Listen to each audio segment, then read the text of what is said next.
Ah, c'est pour le film tantôt, peut-être. Je vais le mettre ici.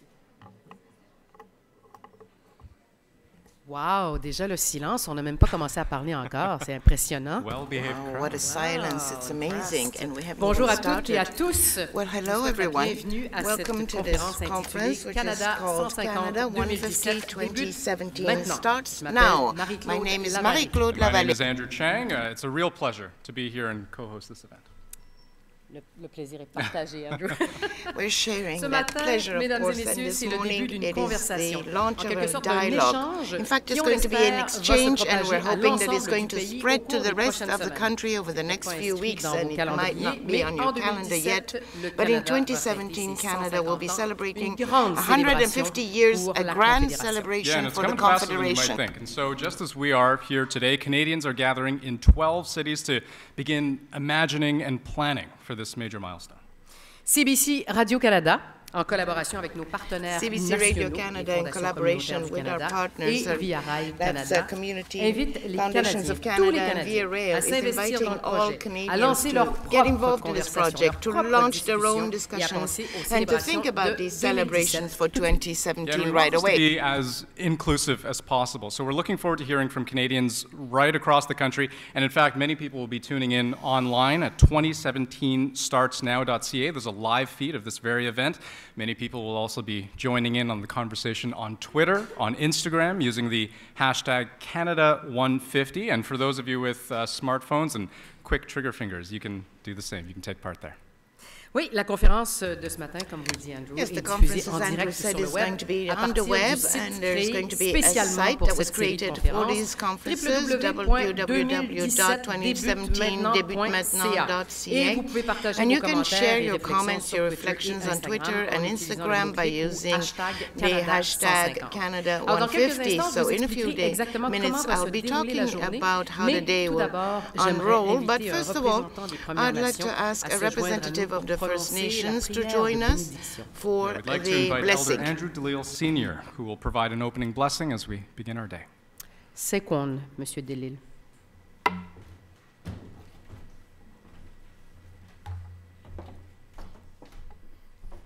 Nyo, según Scanagoa, nyo gi godese. Bienvenue à le territoire ancien. Welcome to our the territory of our Iroquois, of the Iroquois in Saint Laurent. The territory of my ancestor, the Haudenosaunee of the St. Lawrence.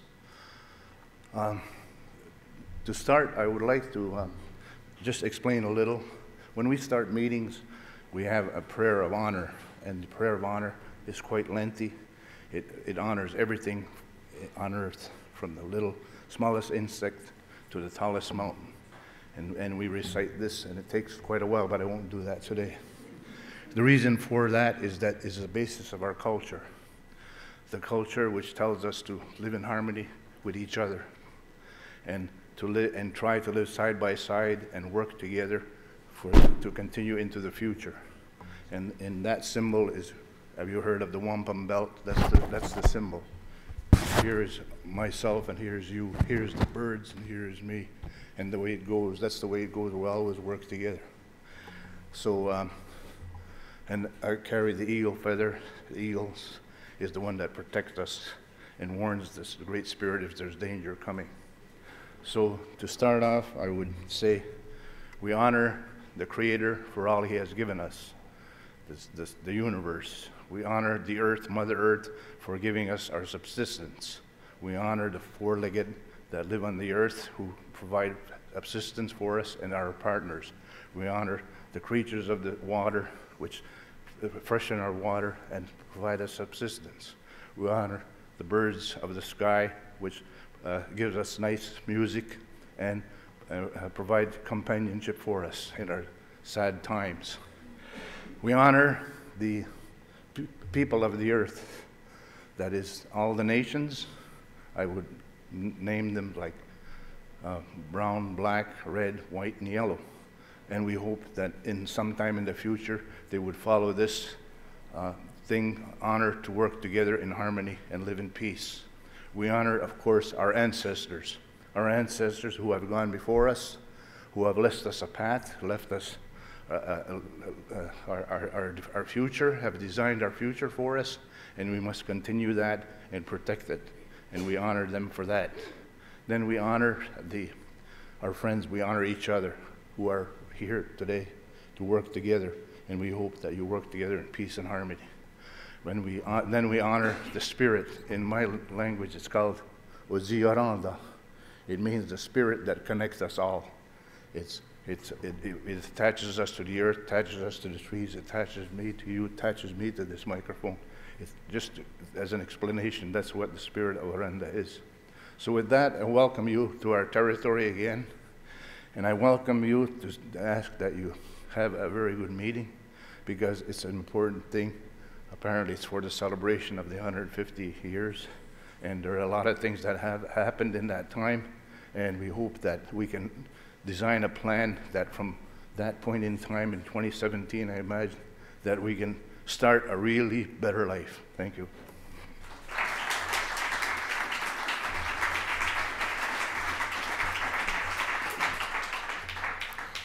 Nyawan, Monsieur Delisle. Merci à vous pour ce beau Thank you, moment. Mr. Delisle, for Alors, this pour wonderful commencer moment. officiellement So cette belle to journée, launch je vais officially maintenant this laisser la parole wonderful aux day, I'm représentants going des to trois let the organismes representatives nationaux of the partenaires de three ces rencontres, partners Madame Sarah Lyon, to speak to Fondation us, communautaire Madame du Sarah Canada, Lyon from Monsieur the Yves Desjardins Canadian Siciliano Community via Rail Canada Foundations, et Monsieur Louis Mr. Lalonde Yves de Desjardins CBC Siciliano Radio-Canada. via Je Rail, demandais and à Mr. tous les Louis trois Lalonde from de CBC monter Radio-Canada. ensemble sur la scène Could you come forward et on the à podium, Monsieur all three of Lalonde, à you, Louis de and I'll ask Mr. parler Lalonde le to premier. start. Thank you very much.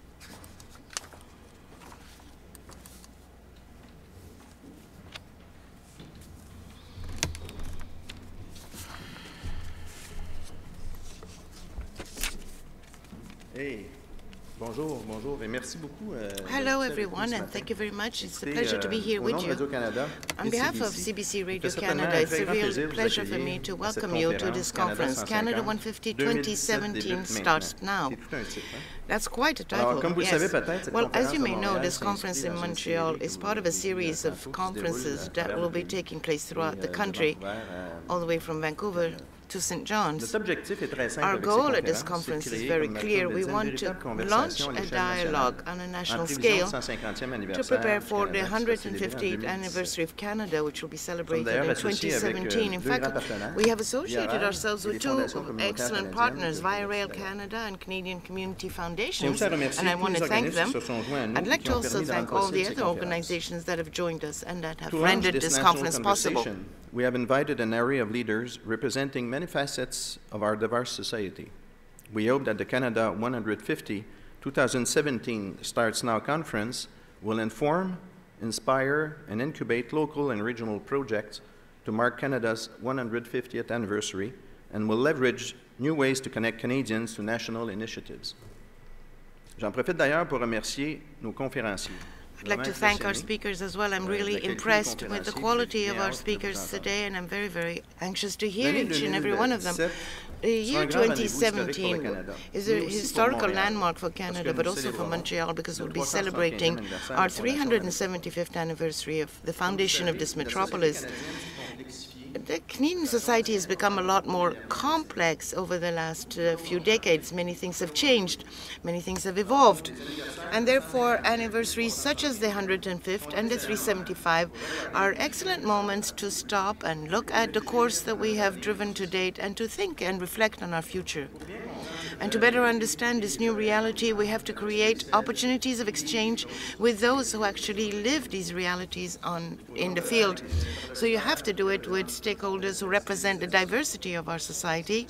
And it is only through dialogue and exchange that we can actually bring about new ideas about the nature of the country and the people who live in it. And that's what we're proposing today during this conference. The role of a public broadcaster such as Radio-Canada is not only to express reality and show it, but also to contribute to creating links between Canadians from all backgrounds. And in conclusion, I'd like to thank each and every one of you for your presence here. I'm very anxious to hear the ideas and a dialogue that will follow. Thank you for being here, and I hope you have a lovely conference. Thank you.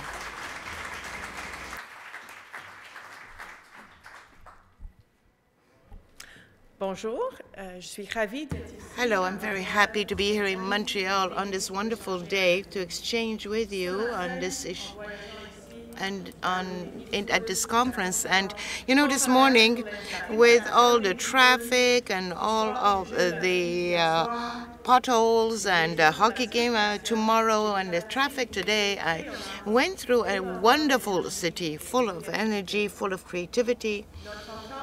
And our meeting today is part of the preparations for the 150th anniversary of Canada, and many other meetings will take place throughout the country.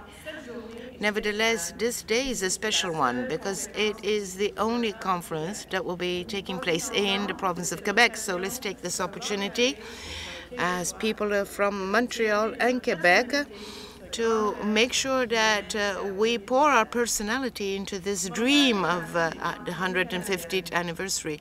Montreal is part of the metropolis of Canada, and we know that it's far from Toronto, Vancouver, and Calgary, because for the other Canadians, we know that Montreal is beautiful, and everybody thinks that it is exotic and wonderful to live in.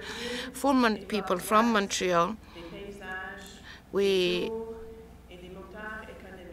see that each city, of course, is a driver of economics, and each city has its beauty.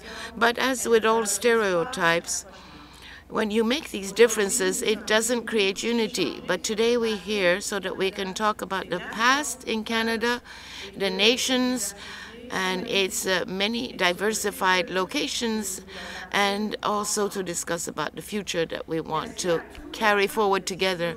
Thank you for each and every one of you for being here. This morning you'll be hearing an extraordinary range of speakers who will be challenging you and who will also make you laugh, I'm quite sure. And it will inspire you. And then it will be up to you. In the afternoon, you will be on the stage. We want to hear your ideas, your motivations, your suggestions, so that 2017 can become a landmark celebration for our country.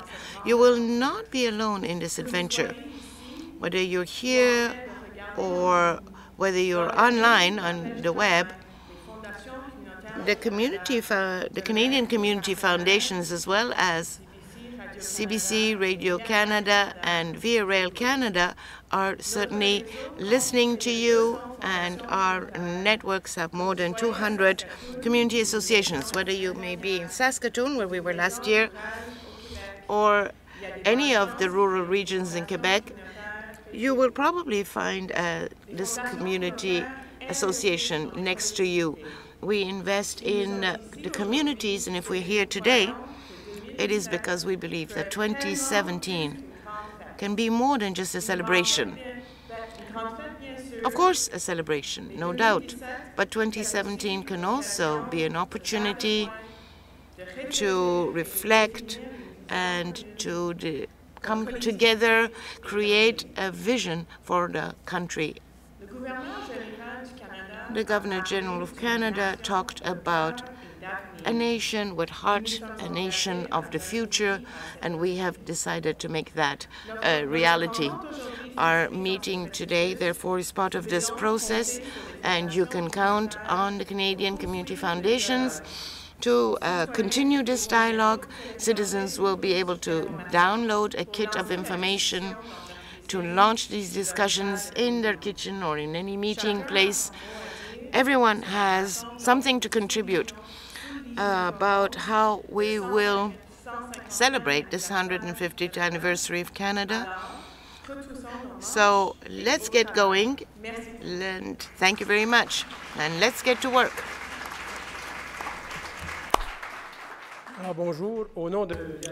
Good morning. On behalf of Via Rail Canada, please allow me to thank Radio-Canada CBC for taking leadership and organizing the series of conferences throughout Canada.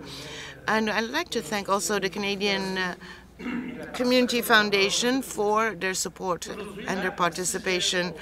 This is the 6th national conference I've been attending. I've been participating right from the outset in Vancouver. So Vancouver, Calgary, Saskatoon, Winnipeg, Toronto here, and we are in Montreal today. And yes, I have been there when we left and when we came back. So I've been there and back. So thank you very much for being here and for organizing this wonderful day. From what I've heard everywhere else, you're in for a surprise.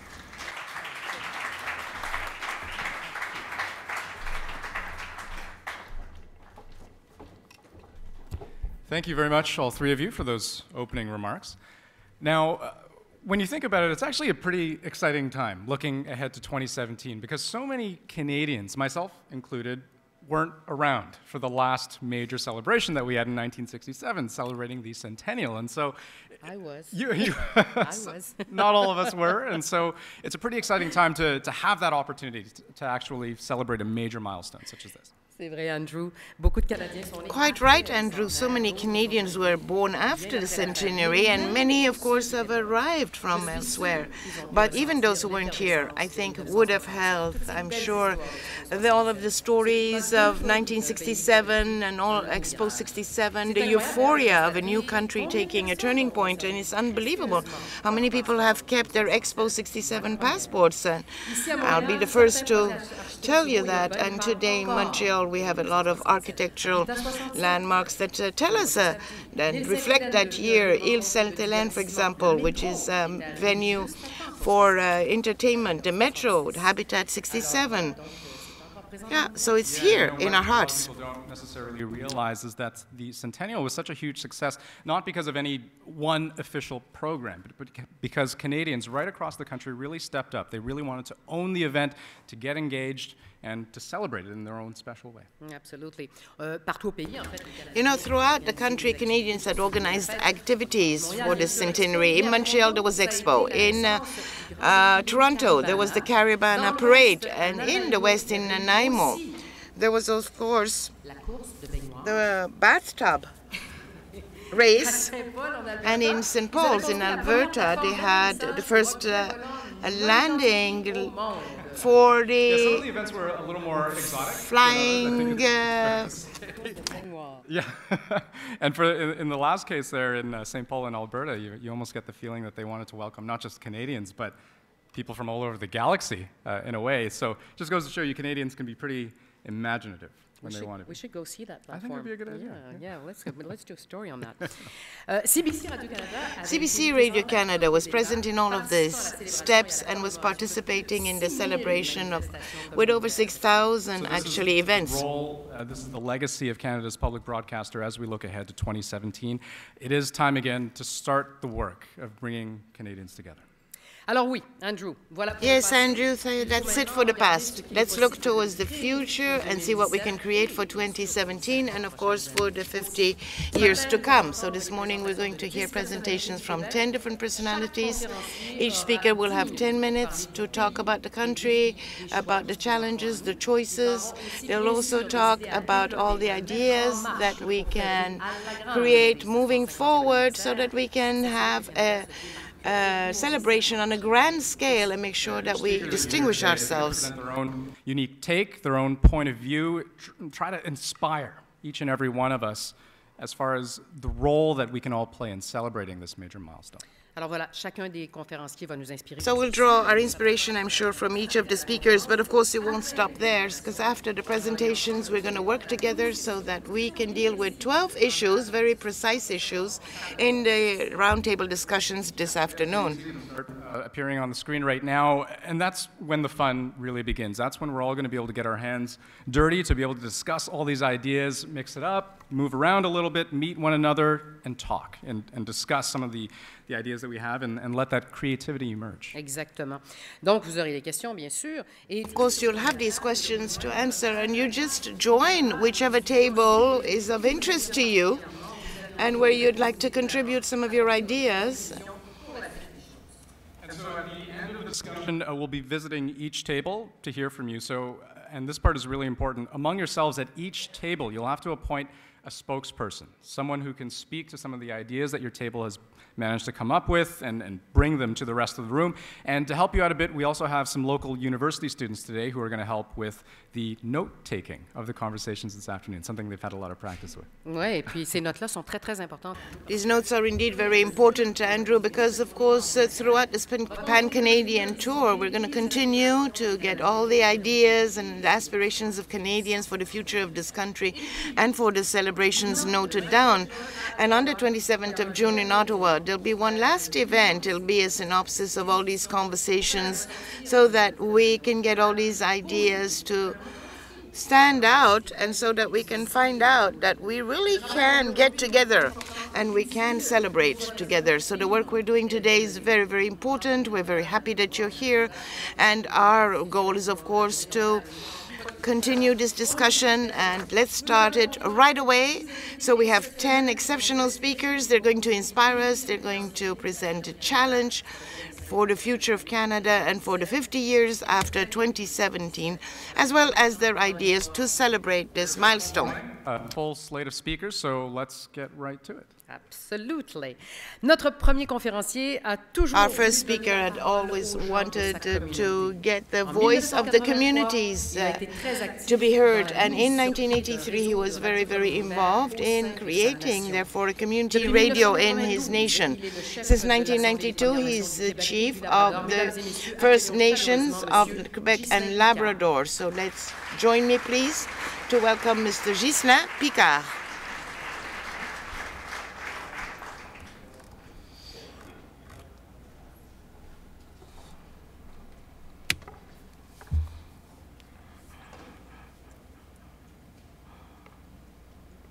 Bonjour. Good morning.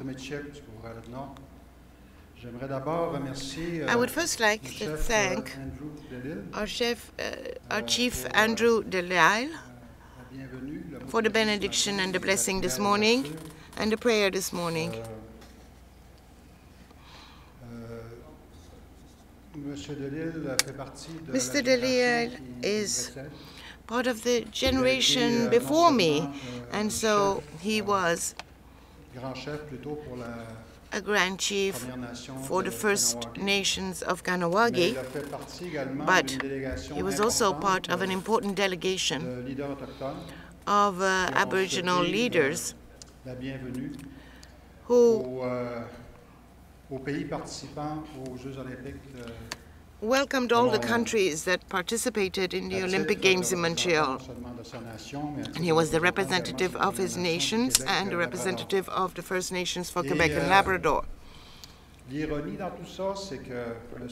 irony of all that is that Mr. Delisle talk is one that I am moving forward. He talked, of course, about the people before him, and he would carry that message forward, and I'm carrying his message forward. And all of these messages that we're carrying forward are becoming, I'm hoping, more and more constructive and are no longer just discourse of reaction, but of proaction.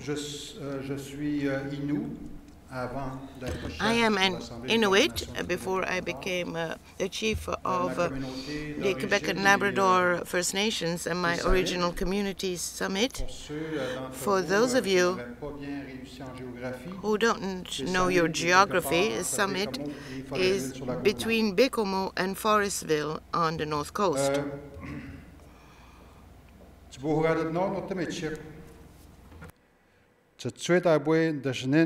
Kahagat, Waham Royan Jeep Shish, the Bazmustadawut, Dewijiat, Mark Chegwan Kahagat Bequendamat.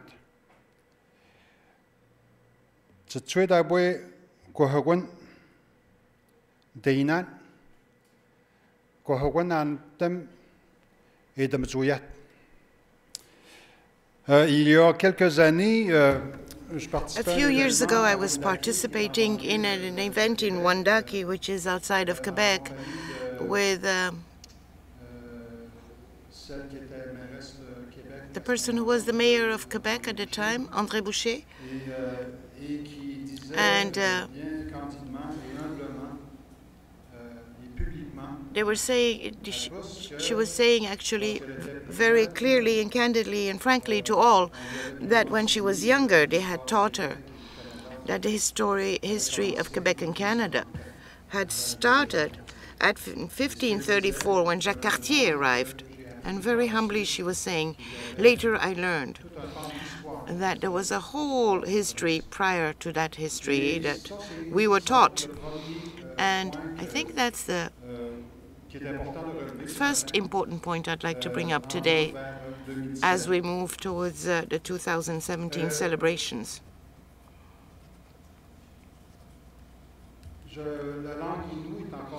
The Inuit language is still spoken by about 65% of our population, and that's about 20,000 people in Quebec and Labrador. Unfortunately, that does not apply to all the Aboriginal languages throughout the country.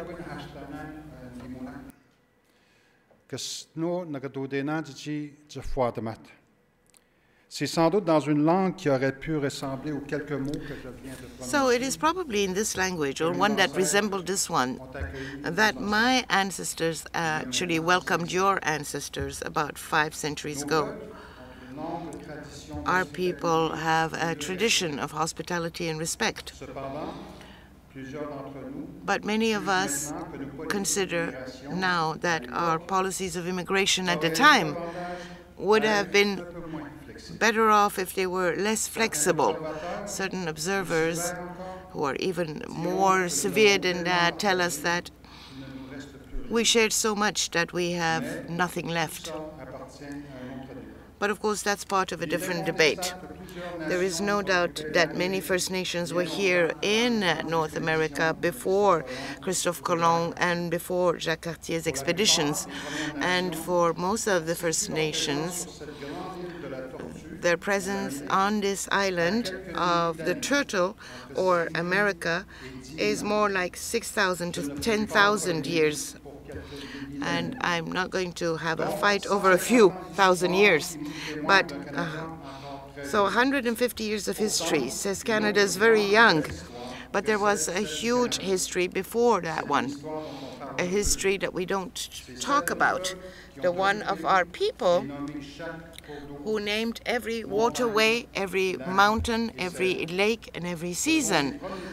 And these First Nations who were in this country, thousands of years before Jacques Cartier, allowed the establishment of the New France colony. They were the ones who created and constructed and built what today we call Canada. To speak of Canada and to underscore these 150 years without actually mentioning the history before this one, the one that I was taught, the one that I learned, would be a huge mistake.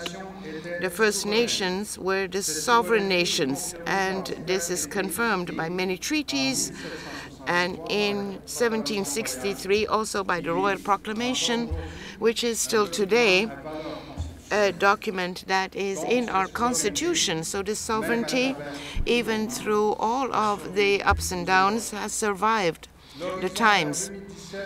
Moving to 2017, I can only think about October this year, which is actually the 250th year anniversary of the Royal Proclamation of 1763.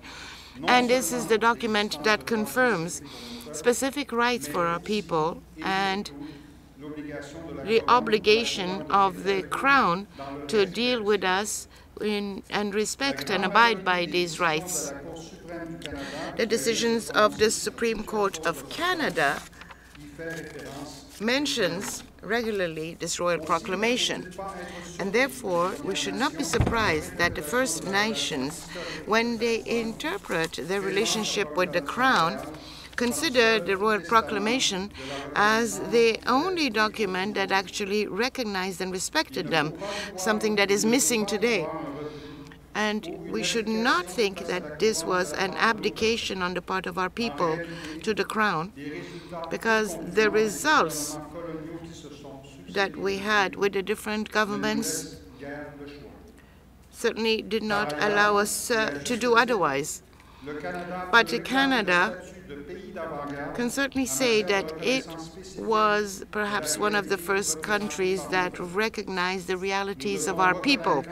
And we have to recognize, therefore, that Canada was perhaps one of the first countries that ended up with a constitution in which it recognized the distinct character of our peoples and therefore allowed their a respect and recognition for their ancestral laws.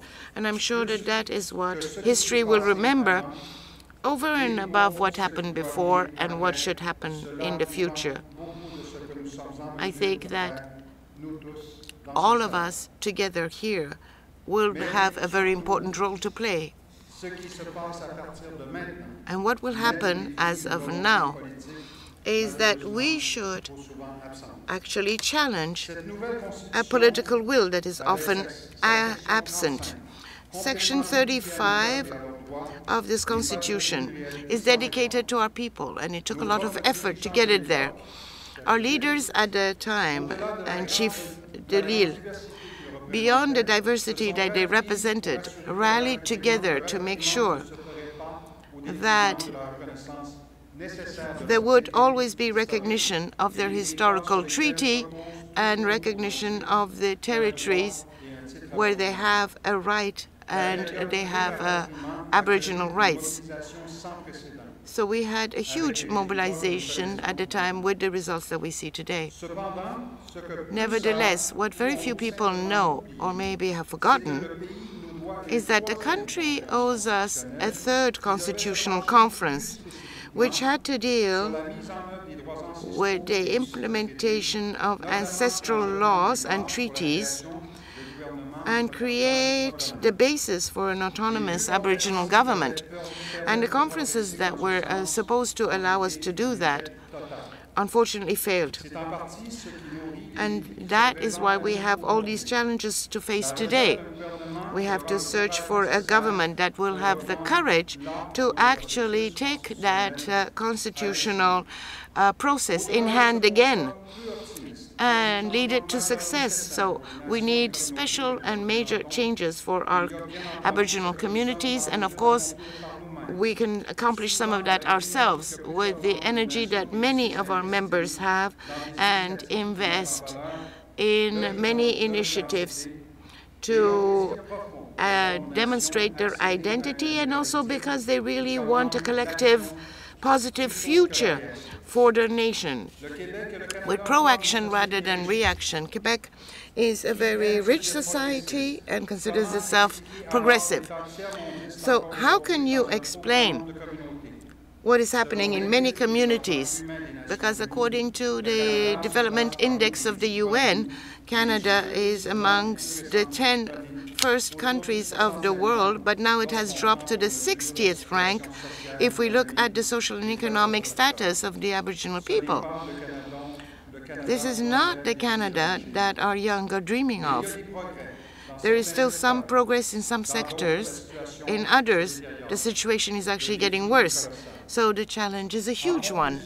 In conclusion, and to follow through with what André Boucher said, the mayor of Quebec, I would say that 2017 should give us the opportunity to broaden and include the realities of the Aboriginal people in it. And it is a challenge that I am launching here, independent of all our responsibilities and our occupations and irrelevant of our origins as well, and our backgrounds. In 2017, in Montreal, as in everywhere else in Quebec, we are hoping that we will have the opportunity to bring forward some of the points I've just brought up.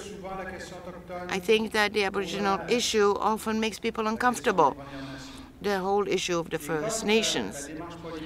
And as the political will is often full of potholes, I see that our best ambassadors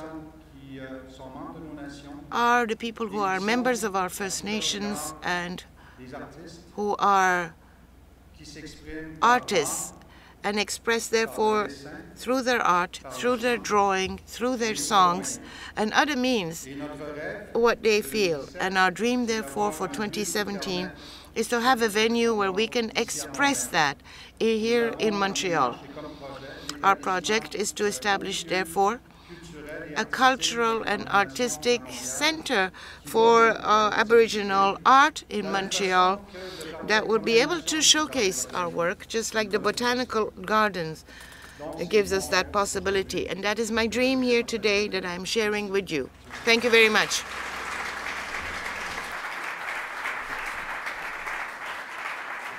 Je garde Monsieur Picard à mes côtés pour une petite question. Mr. Picard, let me just ask you a question. I was listening to you.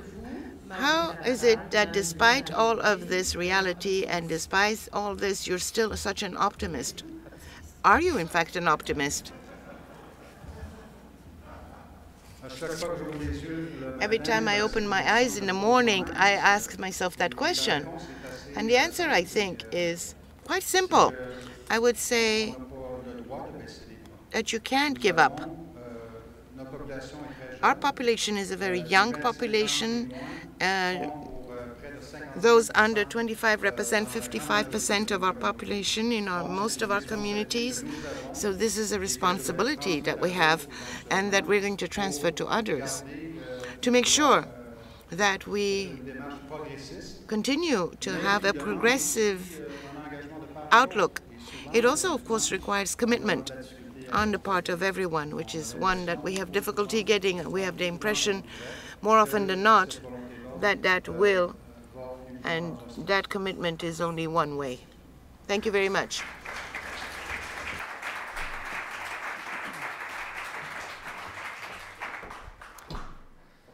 Well, it's safe to say Via Rail Canada knows a thing or two about connecting people across the country. They serve 450 communities across Canada from coast to coast and north to Hudson Bay, carrying 4 million passengers each and every year. If you do the math, that's nearly a tenth of Canada's population, so a very significant portion. So to talk about their history and their vision for the country, please welcome Yves Desjardins-Siciliano.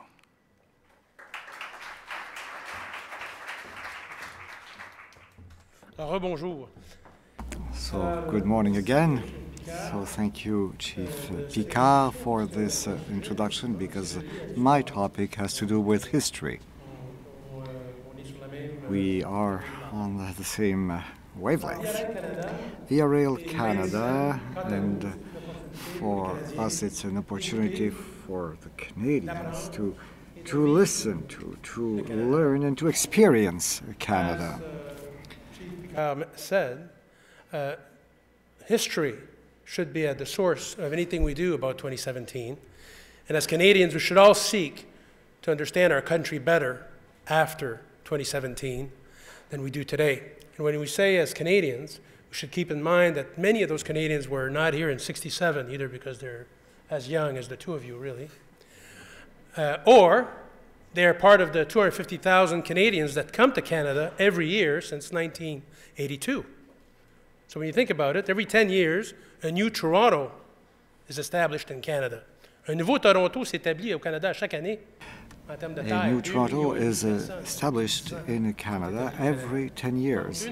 So they don't know Expo 67, don't know the song that I'm trying to forget, but that keeps coming back. And so this is a challenge for us, learning to experience Canada. So the railroad was at the origin of the physical settlement of constitutional Canada, the desire expressed by John A. Macdonald, the Prime Minister of Canada, to build that ribbon of steel that would link the Pacific Ocean to the Atlantic Ocean, that would reach to Churchill and Hudson Bay. And so many Canadians and many Chinese immigrants have been working, and to the cost of their own lives, built what was a monument of engineering for a country of that size. So this is something that had not been done before in such conditions. But building Canada was more than only building a railroad. It was also bringing over populations at the time from Europe to settle Canada, or from Asia for the western part of the country. And so the railroad was the way to get there. People were coming at K21, Wharf 21 in Halifax, and they were brought to the various settlements in western Canada, and that's where the Ukrainian families, the Icelandic and Swedish families, German families who settled in the western prairies. At the origin of the history of Canada and of her coming of age. Si la bataille de Vimy Ridge était l'établissement de la maturité du Canada, le chemin de fer a joué le rôle. Vimy Ridge was the coming of age of Canada. The railway played the role to bring all those young Canadians to the various seaports where they left from to go and defend the Canadian values that are still there today, the freedom of their population and justice for all.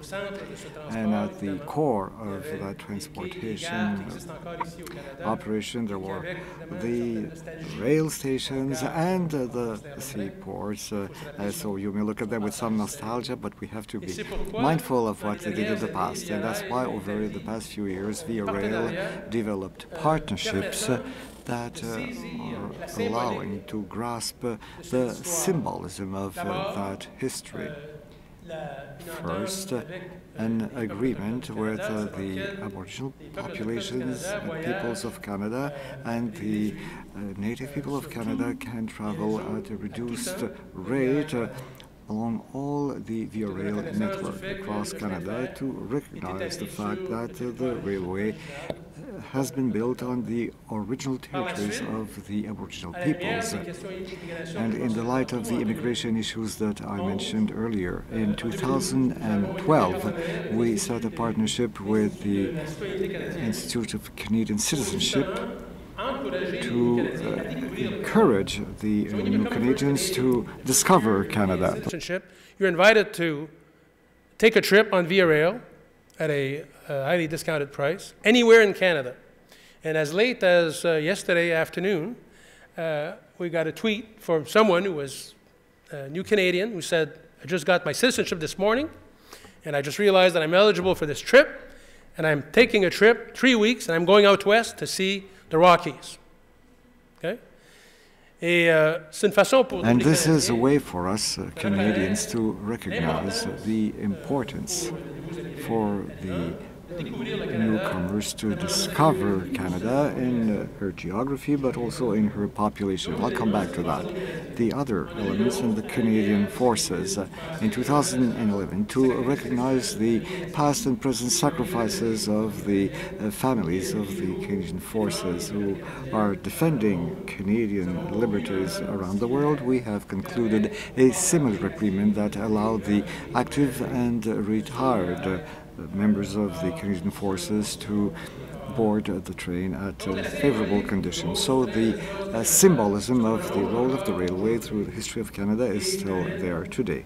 And this leads me to the announcement of last week when we announced and Bank of Canada launched a new $10 bill so that each of you will have a Via Rail train in your own pocket starting next November, and the picture on the $10 bill is the section between Vancouver and Toronto that's called the Canadian, and on the other face of the bill you have Johnny MacDonald, the first Prime Minister of Canada and the man of vision who launched this railway.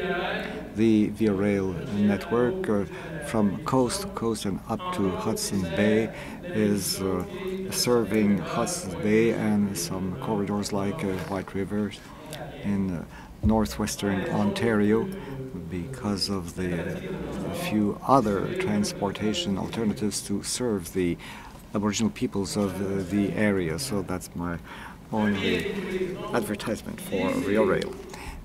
So a land to discover. The idea is for Canadians to discover Canada, that up to 2017 and after that we're more knowledgeable about what Canada is, her geography first, and all her landscapes on the one hand, but also discovering by the same way the Canadian population. Aboard the train, you're not only looking through the windows in excellent comfort, looking at the landscape, but you also have an opportunity to meet all kinds of people.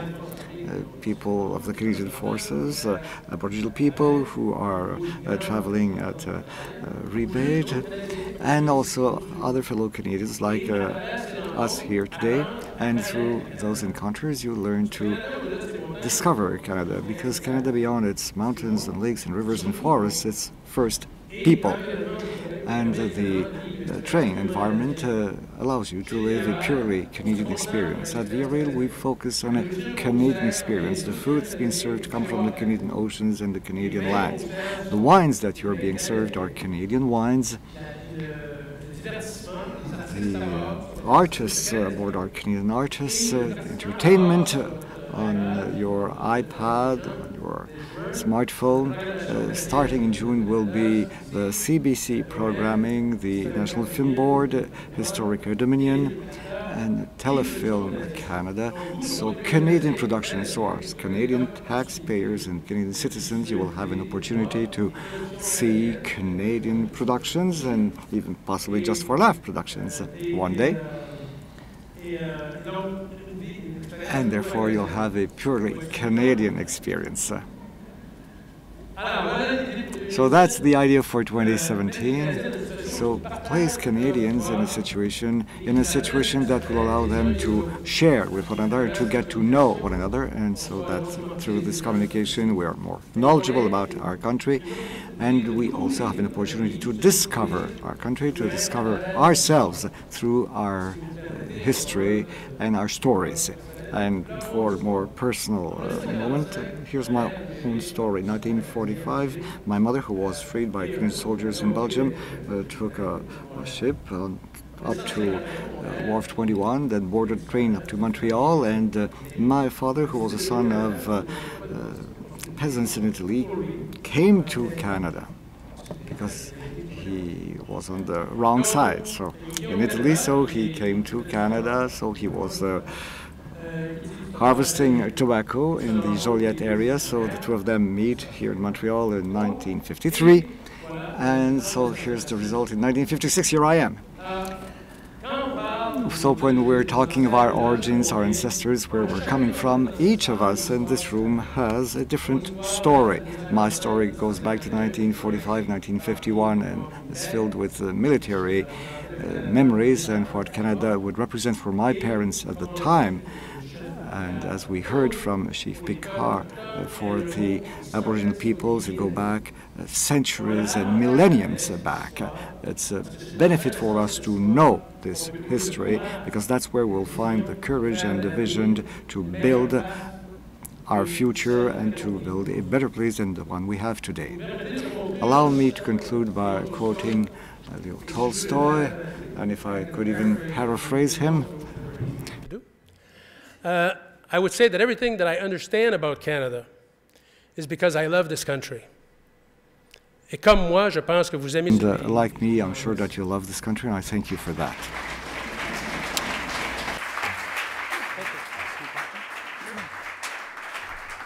Thank you so much for that. And you know, you speak about the storied history of Via Rail, and I'm curious to know.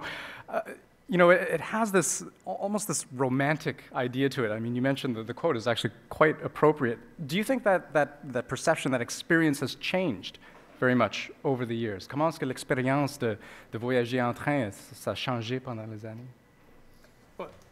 Oui, c'est une très bonne question. Je pense que le train est une image encore très nostalgique. Je pense qu'on pense encore au train de façon très nostalgique. Mais dans les dernières années, je dirais dans le courant des 10 dernières années, en raison, entre autres, de l'évolution des trains de banlieue dans les grands centres urbains, l'évolution des trains de banlieue rend le train un peu plus actuel. Et nous, chez Via Rail, évidemment, on s'active à le moderniser, comme je disais tantôt, le Wi-Fi, le divertissement en bar. Et donc, on essaie d'amener un peu de modernité So pour que les we Canadiens are réalisent qu'on peut bringing faire Montréal, some Toronto en train, modernity so that Canadians can realize that we can go from Montreal to Toronto in 4 hours and a half. And so it is a very attractive alternative to your car and to other possibilities. So we are involved in modernizing, of course, but we are a car culture in North America, and the image of the train is tainted with nostalgia, but we hope to change that shortly, and that people will see the train in a much more up-to-date way as an alternative interstate transportation why media. don't you guys have those 50% off sales more often? let me show you the pictures of my daughters, and then you'll understand why we can't afford them. Thank you. Merci beaucoup.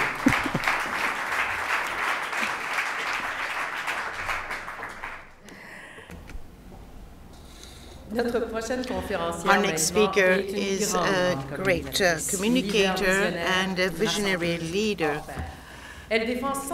She tirelessly promotes the arts and their interrelationship with business and philanthropy. There's no stopping her when it comes to extending her help to cultural organizations. Please join me to welcome Mrs. Madame Gauthier, Managing Director of the Siegel Center for the Arts. She'll be speaking in both English and French so that she can represent the cultural diversity here in Montreal.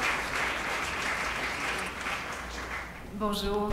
Hello, everyone. The very first thing I'm going to do is change the title. I said building bridges through the arts, so I think that, you know, it seems that the rails are in fact more of a bridge builder than the cultural links here in 2017 is not only a celebration of Canada, but also a celebration of our metropolis here in Montreal, and therefore we hope that we move towards 2017 with great ideas, and that we find a way to actually solidify and unite and create the links between the rail and the culture in our country. Each and every one of us needs to feel that their differences are welcome. A country is a collective work of art. It requires creativity, it requires diversity, and when communities come together, great things do happen. Les arts et la culture définissent sans équivoque Art and culture defines who we are as Canadians and defines our diversity. Will be a year of celebration across this country and in our city. As we take a look at our broad cultural landscape, we have to reflect upon what unites us as Canadians, what truly defines us as a nation. My hope is that instead of building towers, we will learn all together about building bridges or railways and networks between our communities, our cities, and our provinces. One of Canada's leading distinguishing factors is its artistic landscape. I'm, of course, totally biased. As a professional working in the arts for many years, I've had the wonderful experience of seeing firsthand the benefits of arts education, arts creation, in connecting and enriching our communities. I can say with great conviction that what makes us Canadians so special here and abroad, what interconnects us all, are the arts, our artists, our institutions, and our diversity, both cultural and linguistic. Too often, in our interactions with others, we let politics get in the way. Whether it's about language, territory, religion, cultural diversity, the notion of us is still far too prevalent in Canada. I firmly believe that we can use the arts to bridge these differences, all of them. Le Canada est une nation en art. Canada is an artistic nation and demonstrates all its diversity. More than twice as much attending performing arts events each year than they spend attending all sports events put together. Or that more Canadians attend live theater than professional hockey. A recent study shows that this represents no less than $1.4 billion on live performing arts in Canada. So yes, cultural economy in Canada is thriving. It is thriving in our cities. It's thriving in our neighborhoods. It's remarkable, it is true, and this is who we are. We're inordinately proud of our artists. We should also take pride in ourselves as a nation that engages so passionately and so fully in supporting the arts. Our artists are the reflection of how a society evolves, our history, our present, our aspirations for the future. These are the individuals who hold a mirror to us, reflecting our experiences and concepts through the creation of stories, movement, music, images. They spark creativity in us by sharing with audiences and those around them. They revisit our very own stories with that unique Canadian flair. They speak about what is often unspoken. They bring us to question who we are, how we view the world, and how we evolve as a society. Is it any wonder then that Toronto's Soul Pepper Theatre Company's greatest success is a multicultural creation about a Korean convenience store set in present-day Toronto? And what about the most successful show in the history of the National Arts Centre's English Theatre, the multicultural production of Oliver, featuring a Black Oliver? Ou le théâtre Yiddish d'Ottawa-Wasserman du Centre Segal des Arts de la Seine. Or the Yiddish theater in the Segal Center, where we had Les Belles Sœurs of Michel Tremblay in Yiddish. And perhaps you've seen Macbeth in Creole in Montreal. We did it. So that is the Canada that I aspire to. Part of what we do best as Canadians. And the works of art that we create do reflect our reality. A reality of multiculturalism, a reality of many value systems living together, and a reality of constantly growing and changing cities and neighborhoods. Speaking from personal experience, I can think of two of our most successful plays at the Segal Center. The musical Lies My Father Told Me and the currently running Sherlock Holmes. For both productions, we commissioned Canadian artists to reinterpret the classics, the latter a reimagining of Sir Arthur Conan Doyle's iconic British sleuth, and the former a musical adaptation of Ted Allen's seminal Montreal story. Both runs were sold out, bringing the most evenly represented audiences, uniting the young and the old through theater. Of course, it doesn't hurt to have Jay Baruchel playing our Sherlock. If you've had the opportunity to read any of the press these past few days surrounding Jay's participation in Sherlock, the most consistent message that he conveys is his pride in his city and in his country. Here we have an actor who has played roles in big-budget Hollywood productions, telling the media that more than anything in the world, he is happy to be home, doing what he loves on Canadian soil in his very own neighborhood in NDG. This is the pride I'm talking about, and this is the kind of pride it's important to foster and nurture so that Canadians continue to feel supported within their communities, to tell their own stories, our stories, and to practice and share their creative talent. Similarly, the musical Lies My Father Told Me adapted a Canadian classic and brought to the stage a story about a family in Montreal during a great time of change in this city. Our audiences related to this story, and those who didn't live through it were not only entertained, they learned. They learned by catching a glimpse of their Montreal during another time. These are the experiences that help build a strong and healthy pride in Canada. Hearing the stories of others help initiate a dialogue between communities and building bridges in the most unexpected way. If I were to say, okay, so there's a general consensus that arts and culture make communities a better place to live, you might ask me to elaborate. Combien d'entre vous ont assisté? How many of you have gone to the theater or to a concert or a festival or a dance or a very touching cultural experience over the last year? Culture is part of day-to-day life. Are all choices we make as an audience to embrace our culture, even when we're exposed to something new, something harsh, something challenging. The very act of allowing those discussions to happen celebrates our freedom of expression as Canadians. Therefore, the place that offers these experiences become in itself a community made up of people from all communities, sharing a common experience of creativity and of expression. If we are to truly become an arts nation, we need to value the creative process. We need to allow for the sharing of ideas, the sharing of cultural resources. We need to focus on a much more cohesive integration of our cultural policies. We need to focus, importantly, on better supporting the creative process.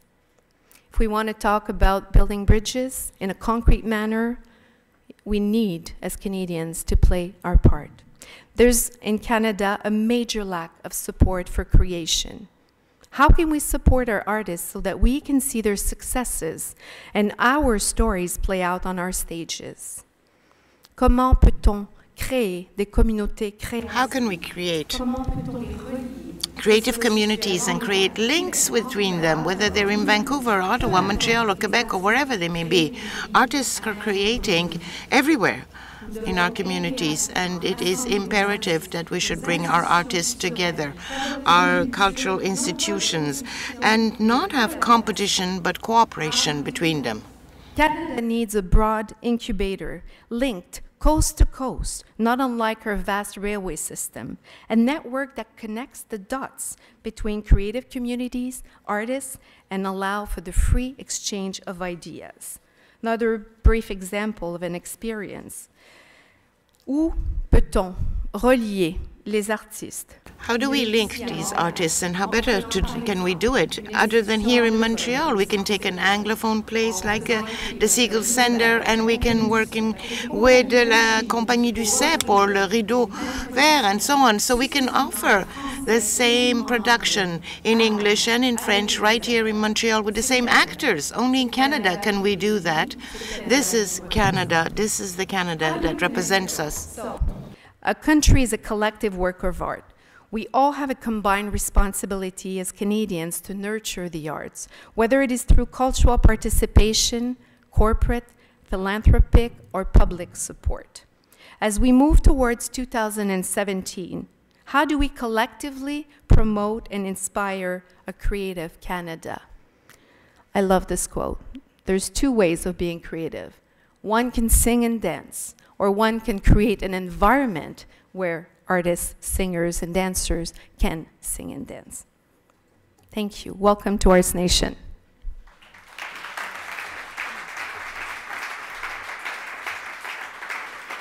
Merci beaucoup, Manon.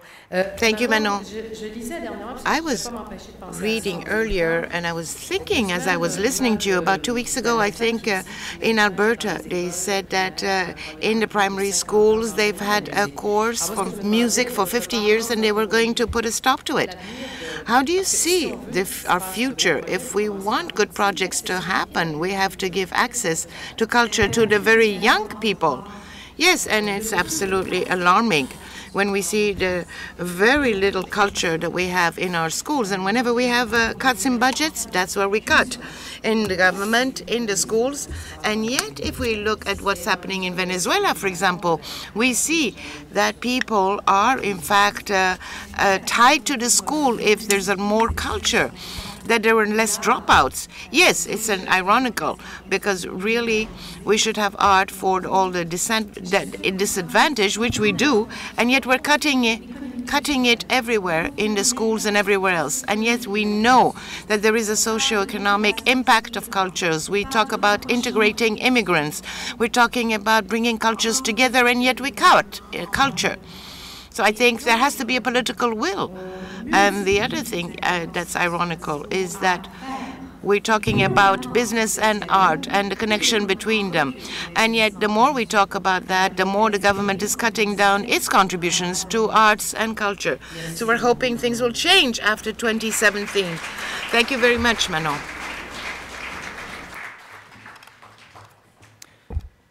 Our next speaker is Pierre Lavoie. He launched the first Défi Pierre Lavoie in Saguenay-Lac-Saint-Jean in order to raise awareness and funds about lactic acidosis, the illness that took 2 of his children from him. Thanks to his incredible resolve and dedication, he's turned his Défi into a major provincial event. Il encourage les jeunes de partout au Québec. He encourages young people from all across Quebec to be active. Let's welcome Pierre Lavoie.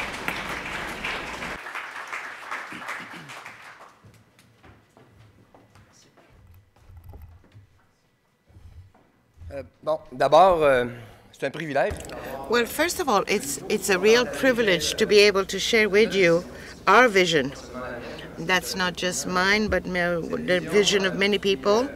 And this is a vision that will carry us through the next 15 years so that we can have a different Canada, a Canada that will be different from the one we have today, particularly when it comes to health. We know that we have a lot of problems because health costs are now 50% of our budget. We have type 2 diabetes, and children are suffering from it as well.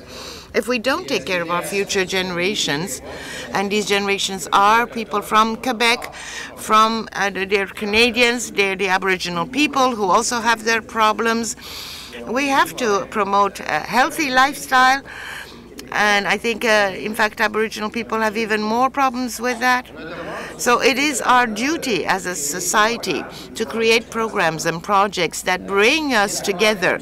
I agree with culture, yes, but the Quebec culture is different from the Canadian culture, and different from the one of the Aboriginal people. And I do think that shows and so on do bring them together.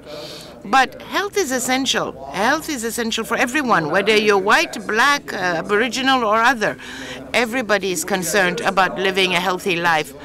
And for us adults, we want our children to grow without health problems. For many years, we've been celebrating the different anniversaries in my region, the 175th, the 150th, the 375th anniversary. I hope that one day we are going to celebrate an anniversary on human health, because right now there's a huge challenge over the next 10 years in most of the industrialized worlds and many of the other countries as well. Health costs are actually creating a major problem, and they're causing us to cut the budget elsewhere, such as in schools, in knowledge, industries, in technology, because we need to now go on campaigns to actually increase research and innovation, and also to make sure that we have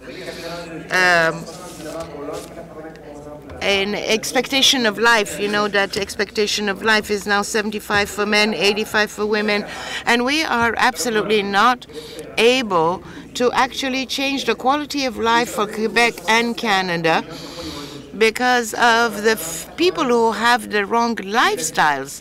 And wrong lifestyles, 80% of Canadians suffer from that. So life expectancy has to be increased. And if we do not do that, we're going to continue increasing our health costs. In Quebec now, we know that 50% of our taxes go to the health care. And actually, they are only helping with the symptoms and with curing people, but not with research and prevention. And we have diabetes 2 at age 12 now. We have children suffering from that, and of course they're going to have a lower life expectancy than we have. These are our children in Quebec, in Canada. The communities are concerned about their children. 50% of these people are less than 25 years old with diabetes type 2.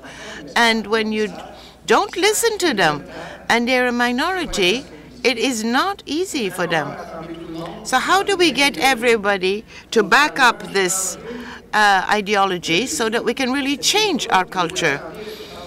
How do we change the health culture? Obviously, by the decision makers. They have the power over the next few years. They're the ones who do our urban planning. They're the ones who deal with our educational budgets and how much sport we offer and so on and so forth.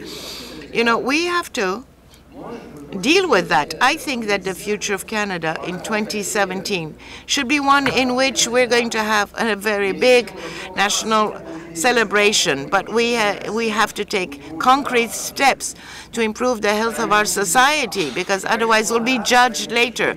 And when they become sick, they're going to blame our generation because we did nothing.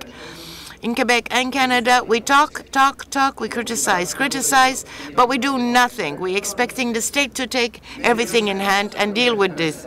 Well, the governments in the states are already investing 50% of our taxes in health. And obviously, we need to get into prevention. And you know, we cut education by $500,000 in Quebec. Nobody criticized, nobody said anything.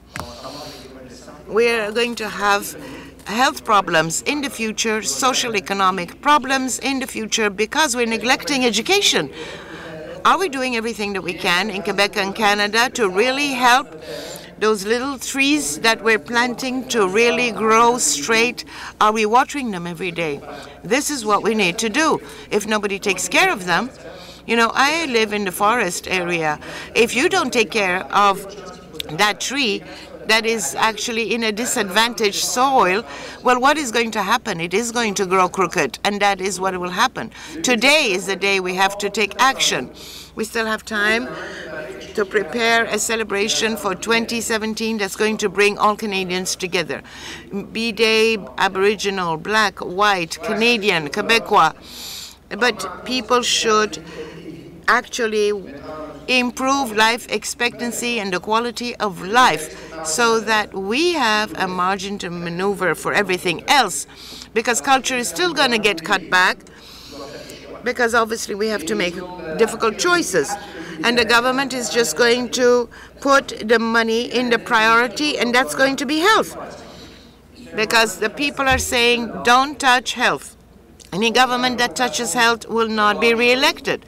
Let's change our way of looking at things so that our leaders will have the capacity and the courage to actually take the gestures and make the gestures we need. You know, we have to demand what we want. They do all these surveys about what Canadians want and what the Quebec people want, and then they want to be re-elected, so they're going to align themselves to what we want. So let us express what we want. Let us work with our communities, with the children. I'm going to show you a little video. This video is going to show you the big challenge that we have. It's a program that goes around Quebec. We created a caravan that cost $1 million. We visit hundreds of schools across Canada, visit every province and all the regions of Canada. This program has been spread out throughout Canada. All the provinces are doing it, and we are right in the middle of it.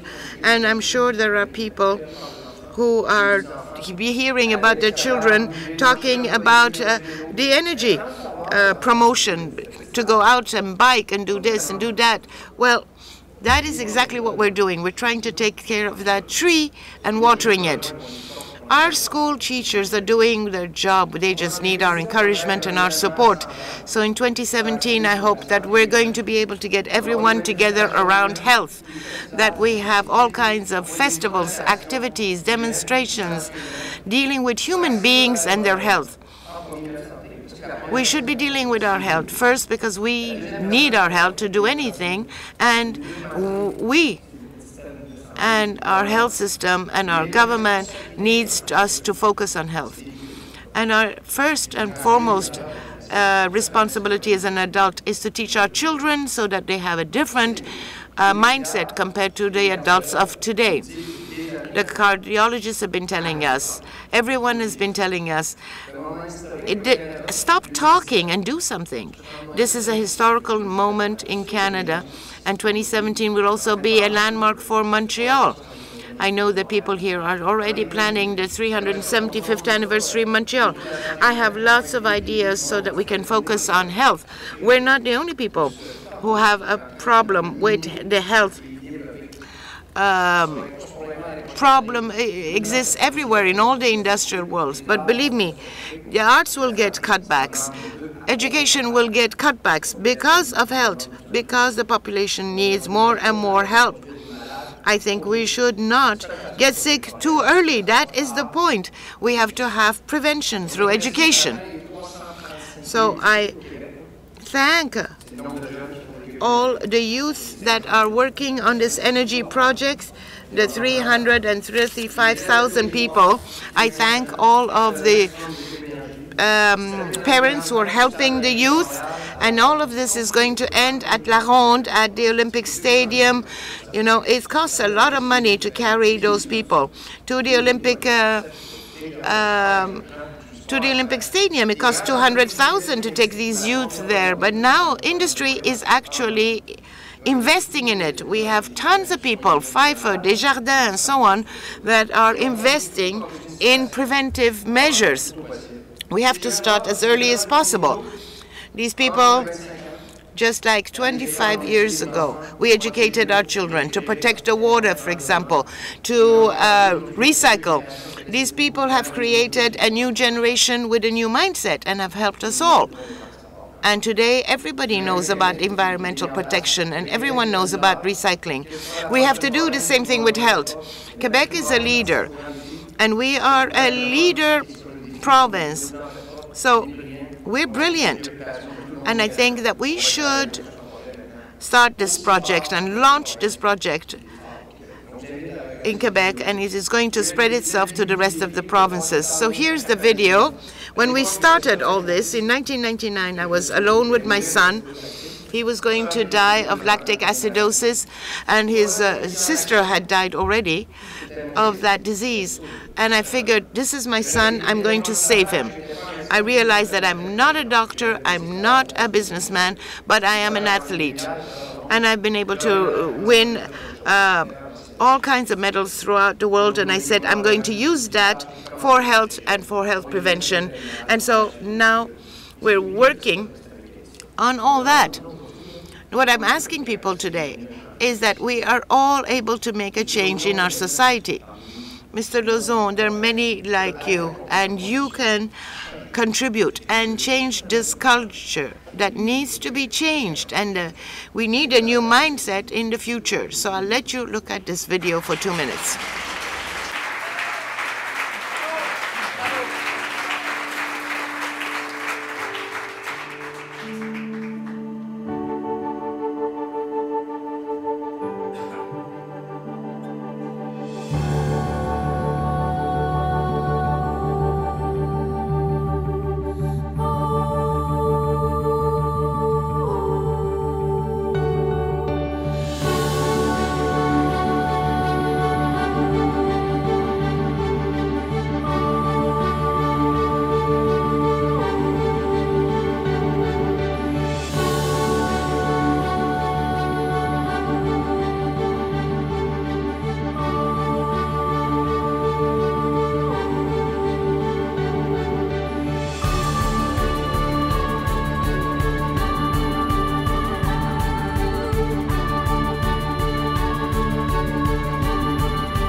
Merci.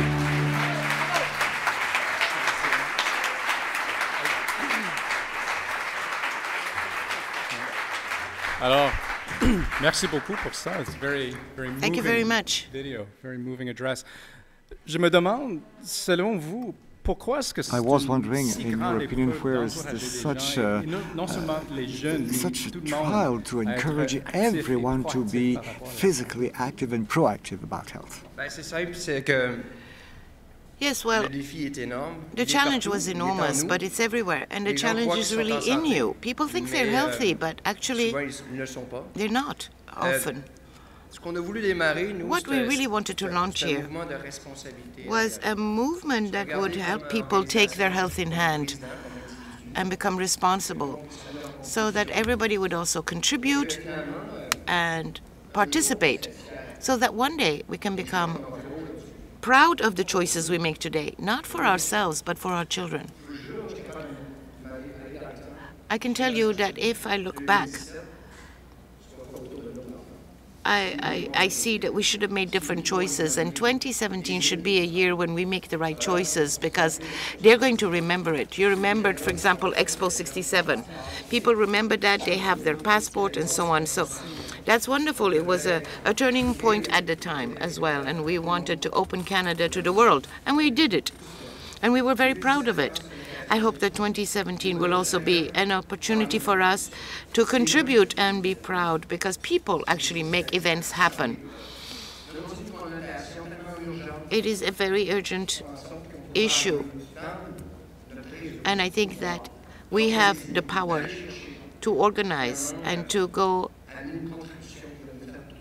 and contribute to make the world a different place, because irrelevant of whether you're in Quebec, in Gaspésie, or Kuujjuaq, or wherever you are, there are people now, youths, who are taken up this challenge everywhere, and because of health, and the health actually brought everybody together. And I hope that we can just move this forward, because this is such a national issue. Thank you very much. Thank you, Pierre Lavoie.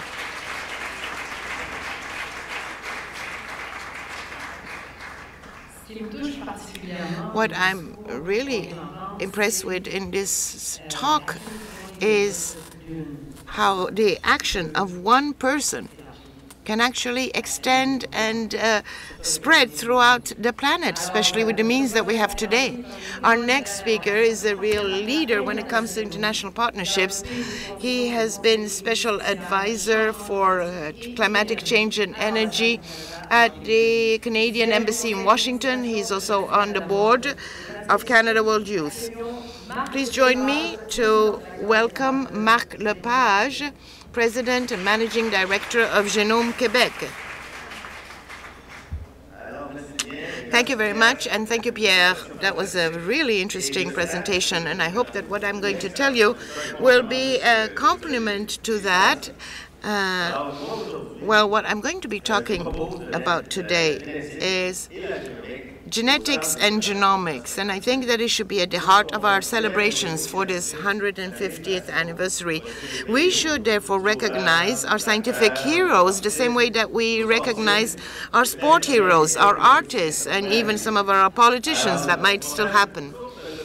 So a short lesson in history. And 60 years ago, almost to the day, Watson and Crick found the DNA structure, that coil spiral shape that we each carry in our human cells, and we have a lot of human cells, so that's the start.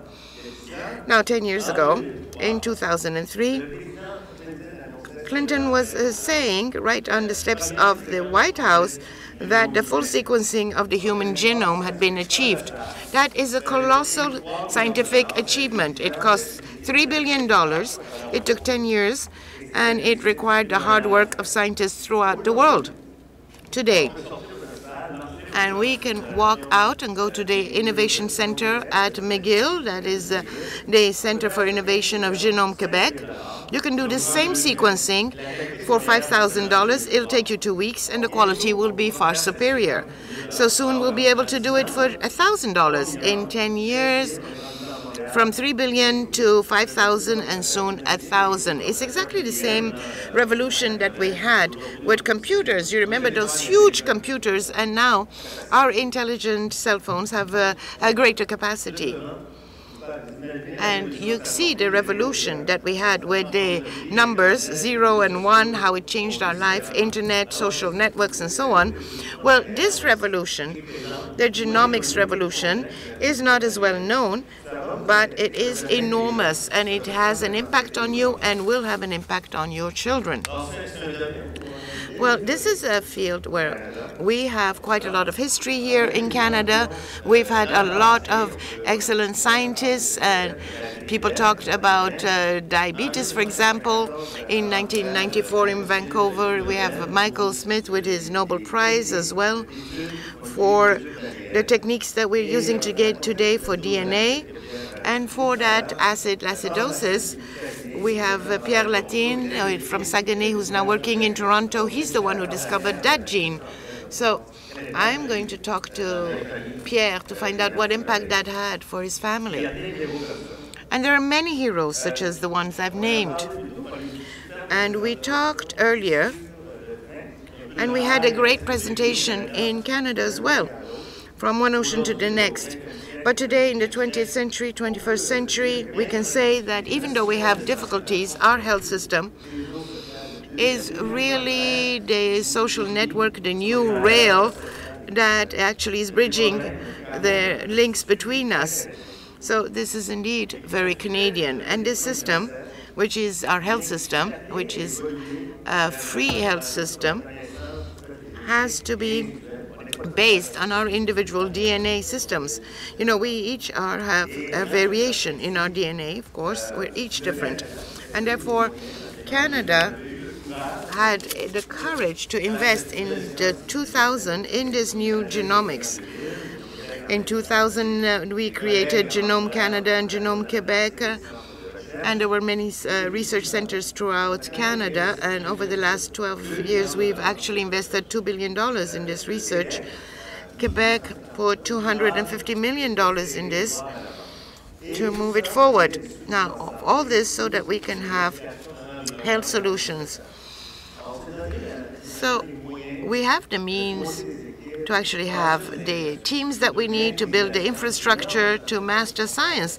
And now, of course, we are doing it with DNA, and I'm going to show you the video of the application of DNA on some of the problems that we have, for example, in the environment, and the control of costs, improving the quality of health, and the interaction between genomics and a healthy lifestyle, the preventive and the predictive. So the science lesson today. What is the difference between genetics and genomics?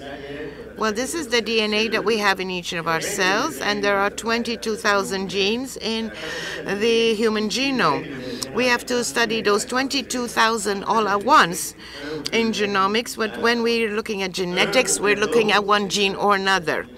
Of course, the two are very interlinked, so that is the difference, and that's why it's very complicated, because genomics involves looking at the interaction between all 20,000 genes, and we have to study them all together. And that explains why it's so complex and difficult. Now, when it comes to personalized medicine, Pierre talked about that, about how to prevent, how to predict. And of course, the patient is at the center of the system, and his DNA is right at the heart of the system.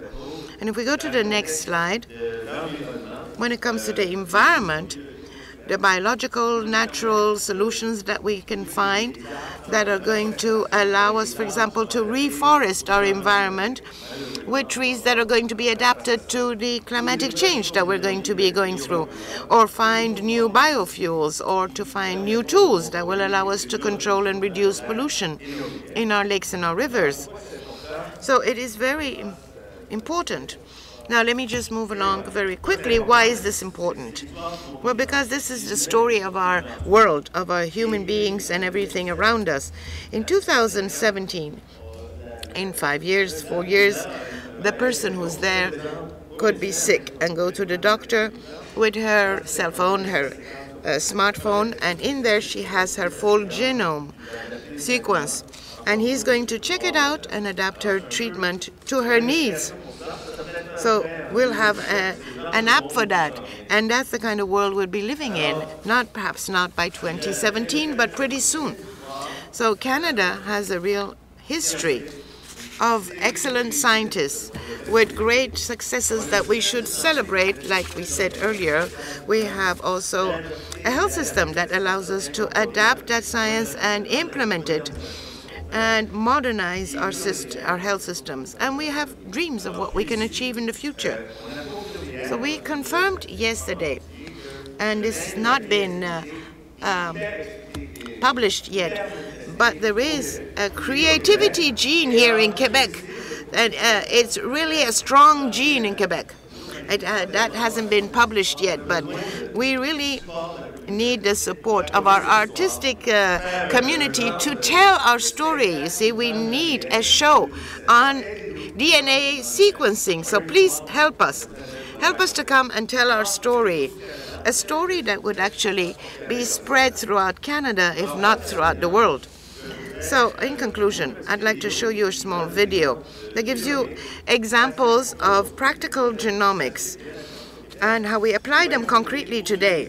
And these are things that we're going to be able to complete by 2017 to deal with very real issues that you will recognize. It's going to take 3-4 minutes. Thank you very much, and have a good video show here. Thank you.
J'aurais des milliers de questions. I have thousands of questions to ask Mr. Lepage.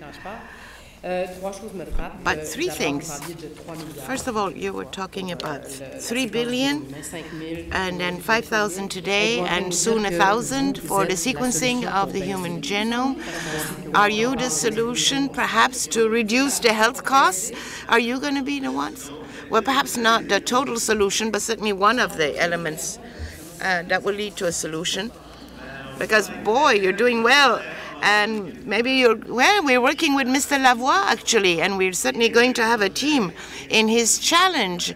And we think lifestyle is very important and preventive medicine is very important. Yes, we work together well. And you talked about the smartphone for 2017 with our DNA in there. But what happens over the next 50 years? What is the future of genomics and genetics? Well, we gave you some examples here, where the application is actually starting in 2017, where we have, therefore, the DNA sequencing that's going to actually change the way we're going to treat certain diseases.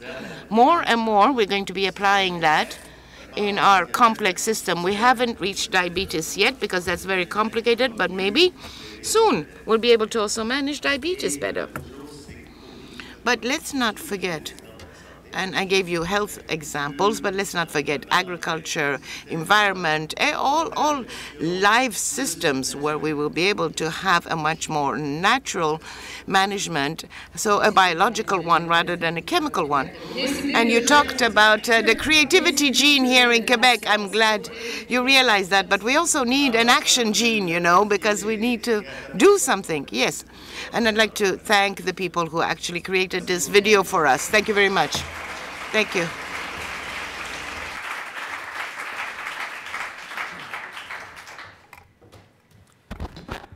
Well, our next speaker is actively involved in his community, notably as a board member for the Children's Heart Foundation. His day job, though, is with Moment Factory, a company I'm sure that many of you have heard all about. It's a company of creativity, of technological know-how, and it's a global leader in multimedia entertainment. Moment Factory est devenu un ambassadeur de Montréal international. Is now an ambassador of Montreal internationally. So, ladies and gentlemen, Éric Fournier.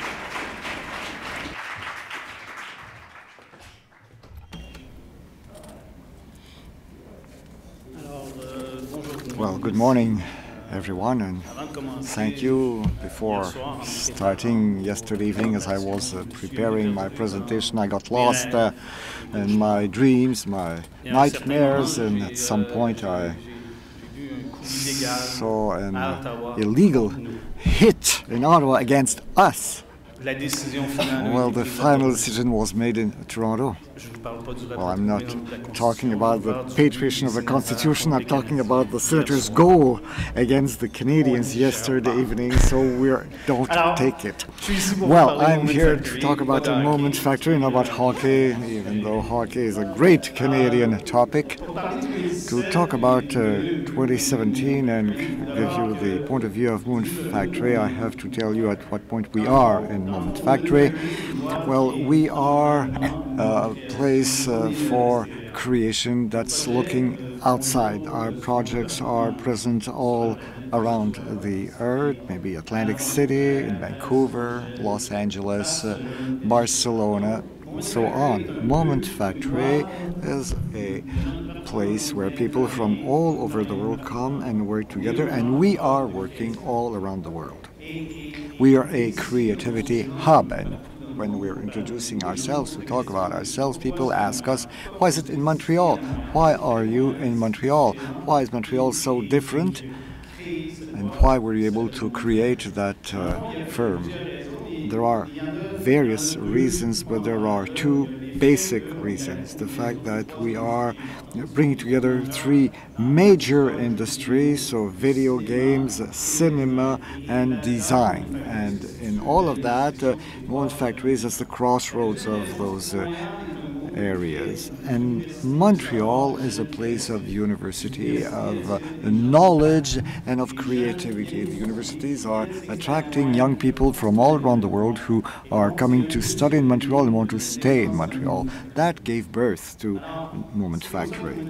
That's how it was created in 2001 by 3 young creative people who wanted to push their creativity. Our mission is to change the public spaces. We are taking tricks from the web and from video games and apply them in the public space. We say we do it in public.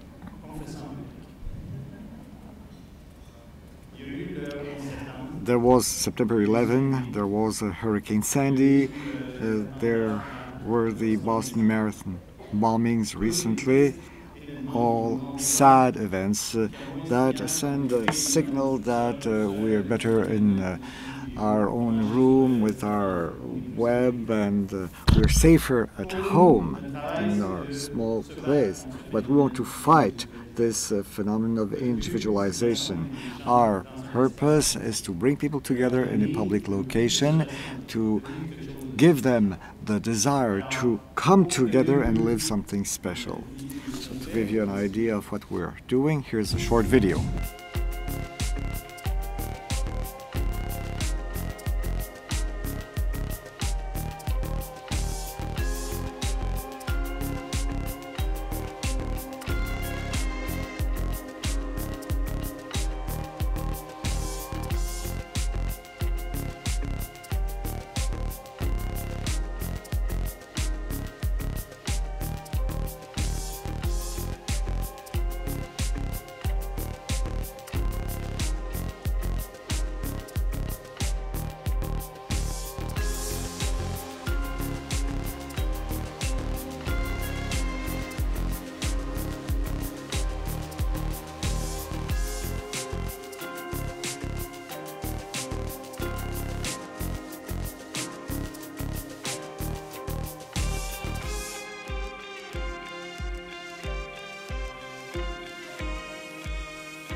For thousands of years, people have come together around campfires to share stories and legends. By using light, sound, animation, and music, we are continuing this tradition by bringing people together in unique spaces that are especially inspiring, but just as comforting as a campfire. The image that spoke the most to me was probably David Byrne from Talking Heads, who has just written a book, the title of which is How Music Works. But his book is describing his creative journey, but one element that he develops is how music evolved and how the environment in which people are living is extremely important to determine creation. And the image he's talking about opera and theaters, classical music, and the large halls or the rock music in the stadiums, but he is making a comparison that's quite interesting. You take a bird in the same species, like a cardinal, and you place it here in Montreal. Its singing will be completely different from what it would be in Toronto or Los Angeles. The bird will adapt its singing to its environment. That's what the Moment Factory is doing. We're adapting our creativity to various environments. That's our mission. But now if we look at 2017, what does it mean for the young artists of Moment Factory who are between 20 and 30?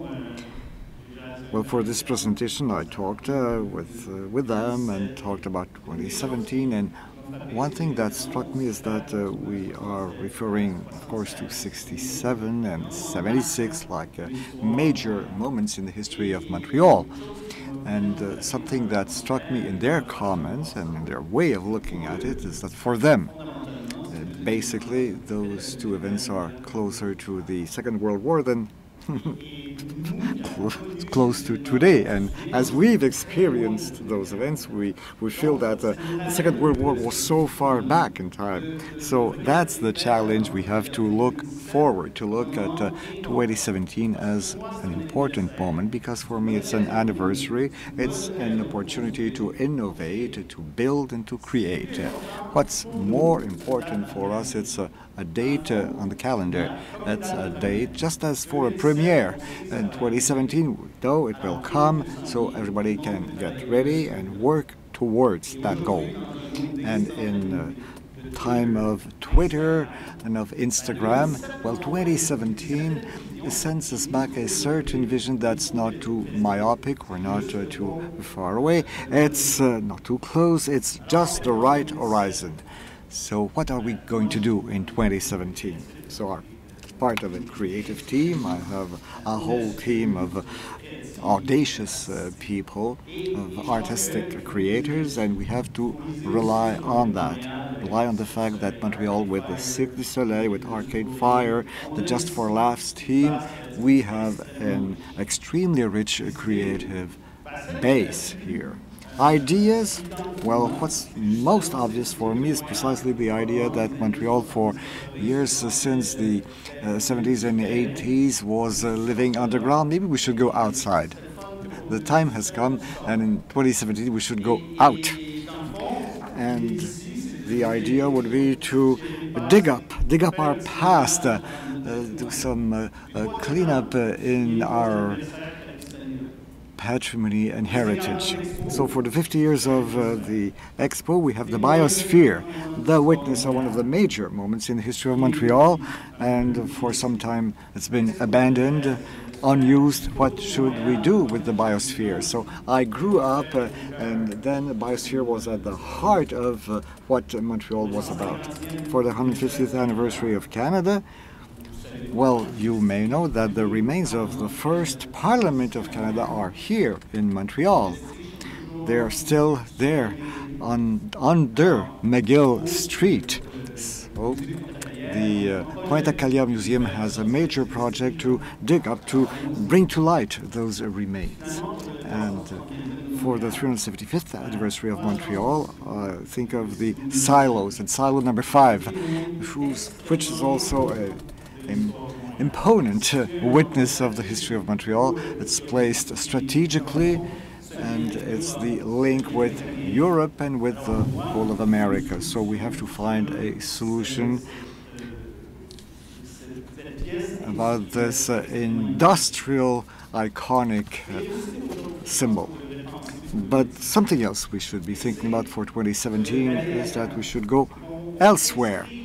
We should be part of this new connected world, not focused on ourselves, but also looking out, and we should export ourselves, and we should show the rest of the world what Canada is about. We should develop projects all around the world in 2017. Well, as you see, we have plenty of ideas at Moment Factory. So we'll come together again in 2017. Thank you.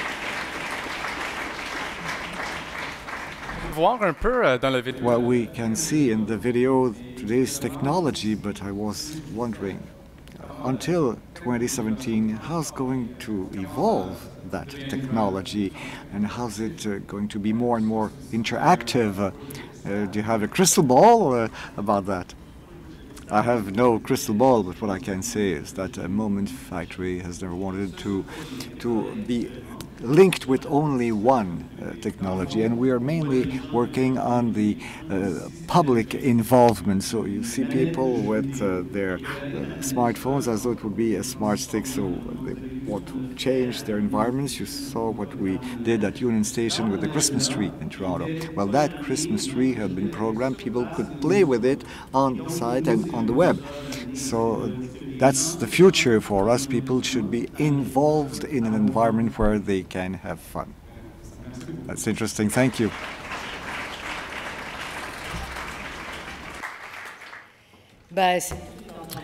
Well, that was a great start, and I hope that you're as impressed as I am with everything that you've heard up to now. It's just unbelievable. Well, a 15-minute break. And just before the break, maybe I could ask each of the speakers, those who have already spoken and those who will be speaking after, to come forward on stage for the picture. So could you come forward right away? Yes. And we'll see each other in 15 minutes. All right. Bye-bye.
Alors, bienvenue à tous.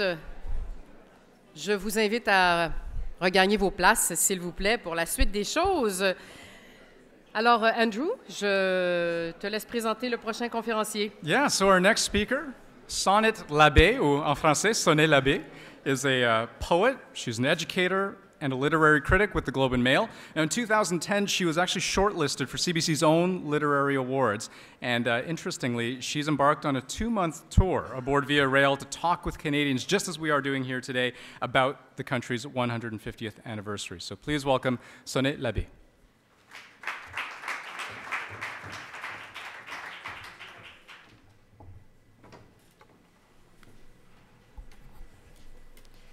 Edward Hartley Duart, qui a édité la première anthologie de la littérature canadienne anglaise, a écrit « Une littérature nationale est un document essentiel du progrès mental d'un pays.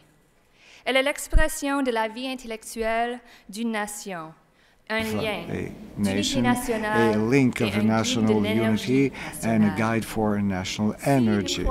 If we believe that literature is both a record and a guide for the conscience of a nation, we may examine our national literature since 1967 to get an idea of the direction that our national energy has been taking since Canada celebrated its centennial and the kind of national unity that we can envision for 2020.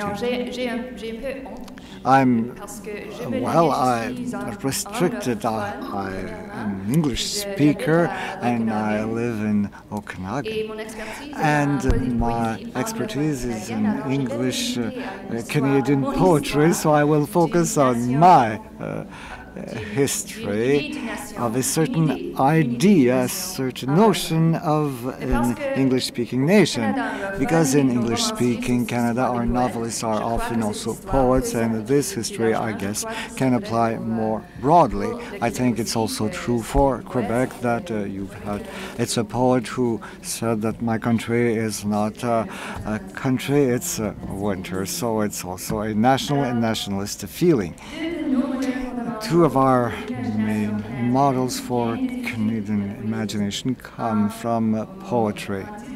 In 1967, Northrop Frye was reading the poetry of other poets, described Canadian imagination as a mentality in which communities are building, a garrison mentality in which threat was coming from the wildlife, from the nature, and the natives who were also looked at as savages, and the threat was also coming from the United States. In 1972, Margaret Atwood, as she was reading the poetry of John Newlove, read,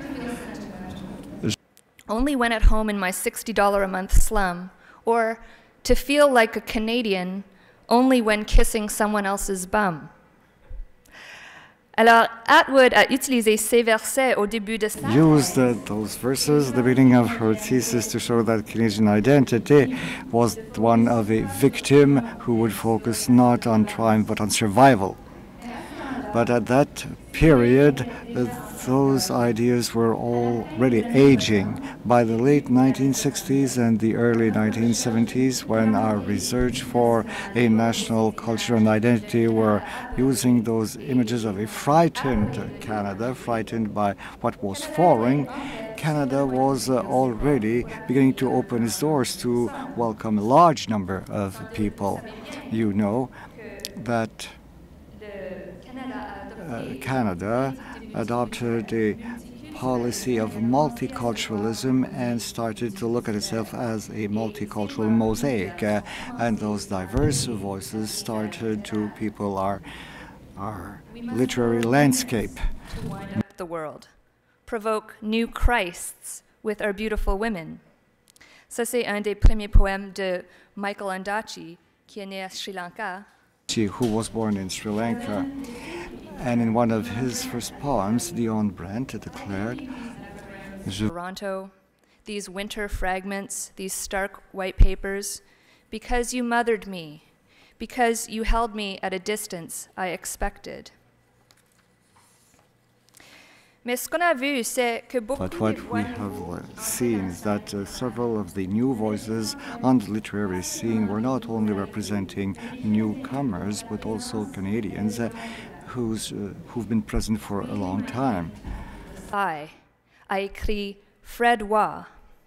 Waugh, qui est notre poète lauréat canadien actuel, est né à Our present laureate poet was born in Saskatoon, but in the 1970s he was only beginning to write about his old experiences of growing in British Columbia. Magnetic lines across an ocean of migrations, migrations of genetic spume or holes, dark mysteries within which I carry further into the world.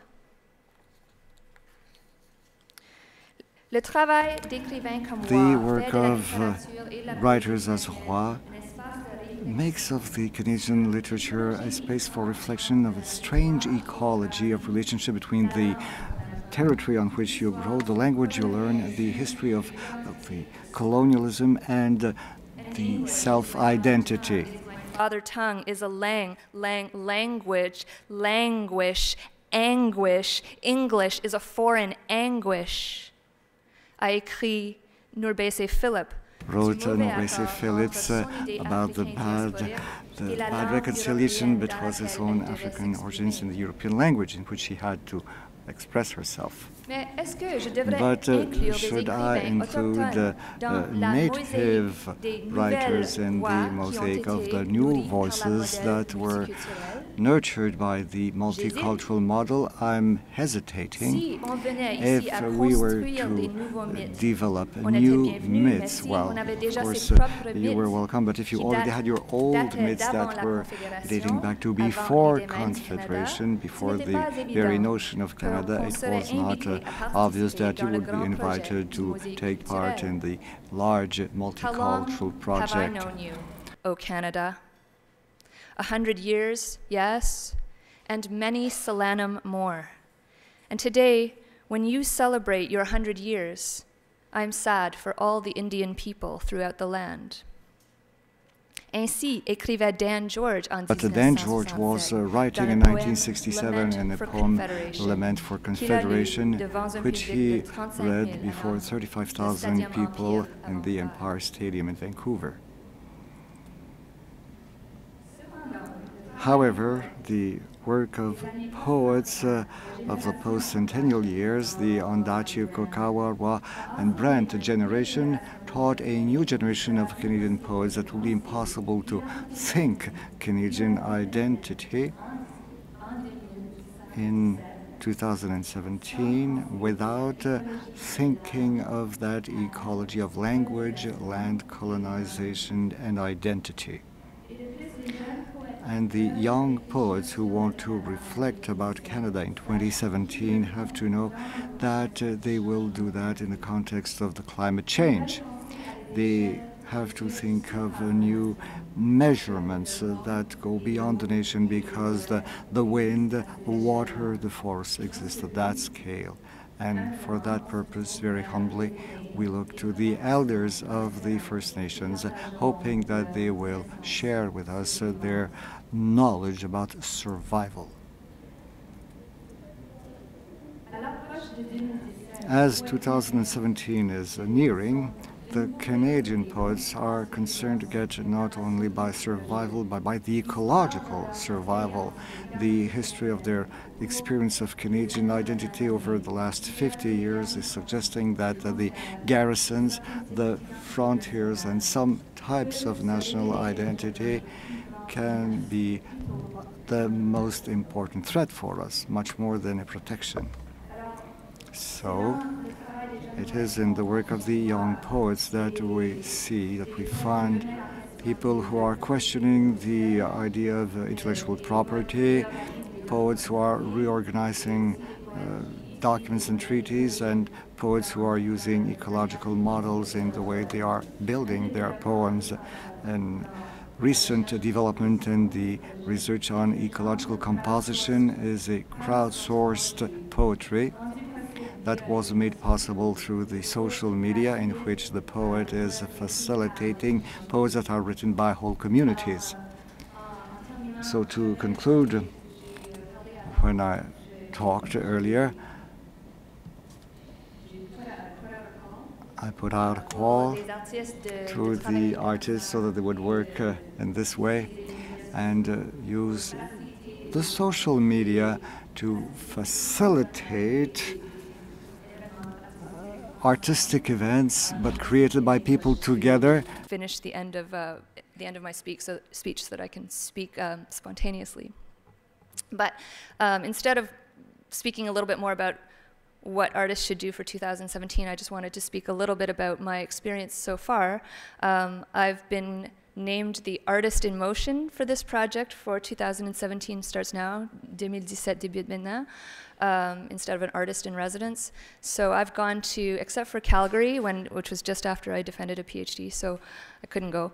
But except for Calgary, I've been to all of the conferences, and I expect to attend all of the conferences, and I've been traveling around via rail and speaking to Canadians, and I'm blogging about it, thinking about it. J'ai un blog à Canada 150 blog. Canada150blog.com, and I'm also using hashtag, that's a square, Canada150, and I'm also commissioned to produce a poem about my experiences. So one of the calls that we've heard often is actually throughout all of the conferences we've heard for calls for artists to participate, for artists to try to engage Canadians emotionally in this question, right?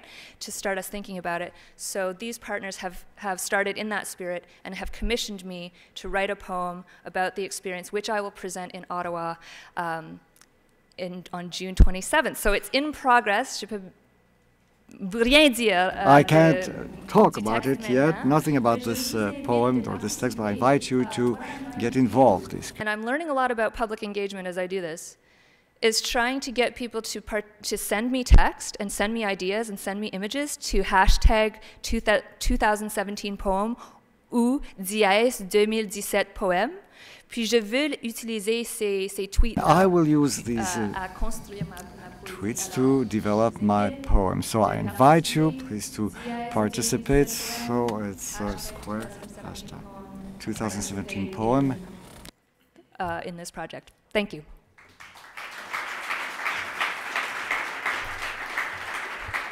Thank you so much for that. And I'd actually like to ask you about your experience, because you are, in a very important way, uniquely positioned to speak about our role in celebrating 2017, celebrating Canada's 150th birthday, because you've been to all of these different cities who are having chats and discussions and gatherings such as this. So I'm curious to know, have you noticed many differences between how people want to celebrate and how people think about Canada from coast to coast?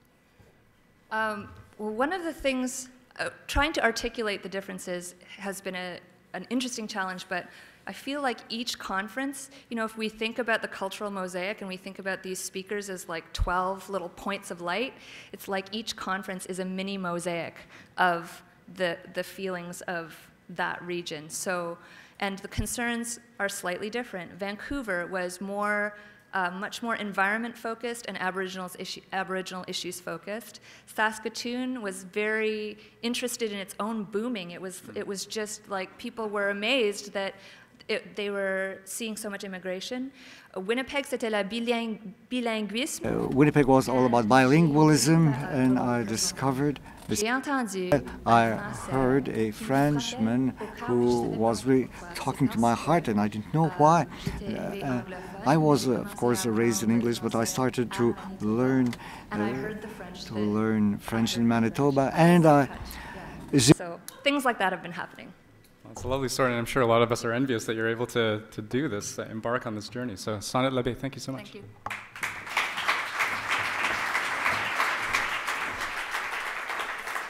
Bravo. J'ai hâte de voir le poème. I'm anxious to see that poem, and our next guest, Michel Leblanc, is a business visionary. He's actually CEO of the Montreal Chamber of Commerce for the metropolitan area. It's the most important private Quebec organization engaged in economic development.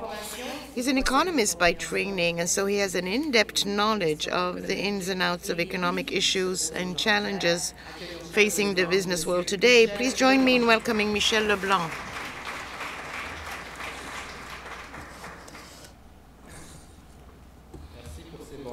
Thank you very much for your words of introduction. I was thinking today, well, there'll be a video a little later, but I wanted to introduce myself by saying that we're the First Nations who opened the meeting today. The Chamber, in fact, was the only organization that was here when Canada started. For 192 years, people in business in Montreal have been therefore have been helped by the Chamber, and the Chamber has played a very important role both in the railroads between and the DNA and everything. So the business has played a role from the outset, a very visionary role, as we were told. I'm not sure that I'm the visionary, but in 1906, in fact, we were launching studies to get the metro, and we got it in 1967. And that shows how visionary we were, but also how slow we are at actually getting any projects underway in Montreal. But I was thinking, and I'm going to show you this video of the Chamber, and I'll get back to it later. I don't really want to deal with the Chamber as such, so let me just play the video first, and then I'll get back to it.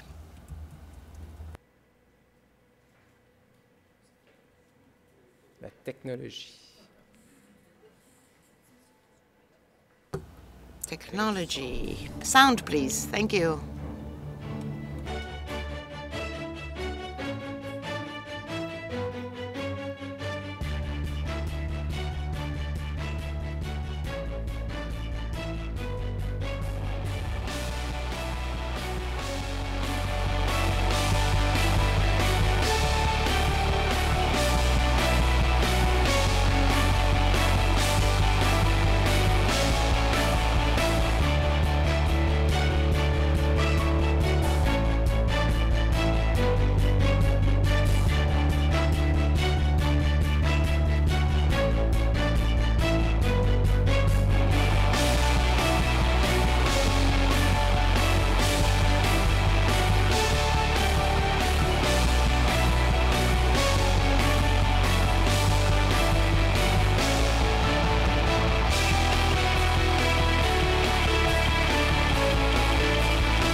Merci.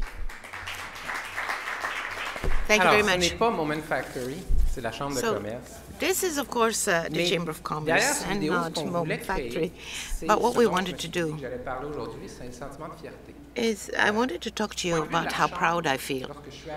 When I started at the Chamber, the message I heard from the business world in 2008, 2009 with the financial crisis is that we have to be very strong and create pride.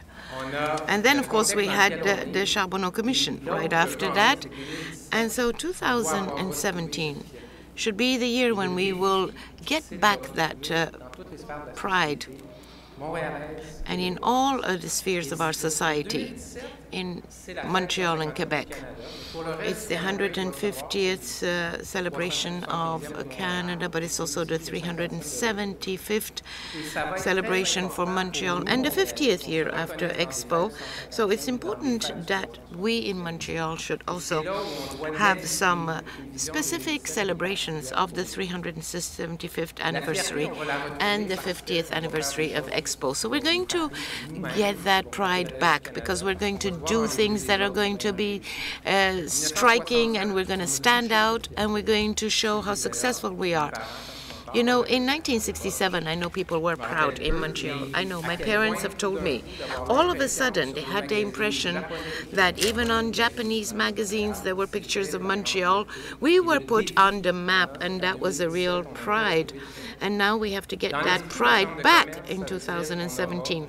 As far as the Chamber of Commerce is concerned, we feel that first, of course, we have to have lots of fun in the celebrations, enjoy meeting and celebrating together. The image you get here is, were you there? Were you there in this video? So therefore, we have to have events and celebrations where people will be asking each other, were you there? So the image that I have is we have all kinds of bridges, for example, the Jacques Cartier Bridge, and should we not get that bridge to vibrate with our steps on it as we celebrate on the 1st of July? We should light up the Jacques Cartier Bridge using the Moment Factory techniques so that it'll look like the Eiffel Tower. And that's the image that we'll have. And should we not be doing that, and let's hope we'll have, and eventually also a good Champlain Bridge, but we know that the Jacques Cartier Bridge is actually a marvel of engineering. So we should be really proud, and we should be able to say to ourselves, we are proud to be Canadian, and that is the challenge that we have facing us. This is not a feeling that everyone shares.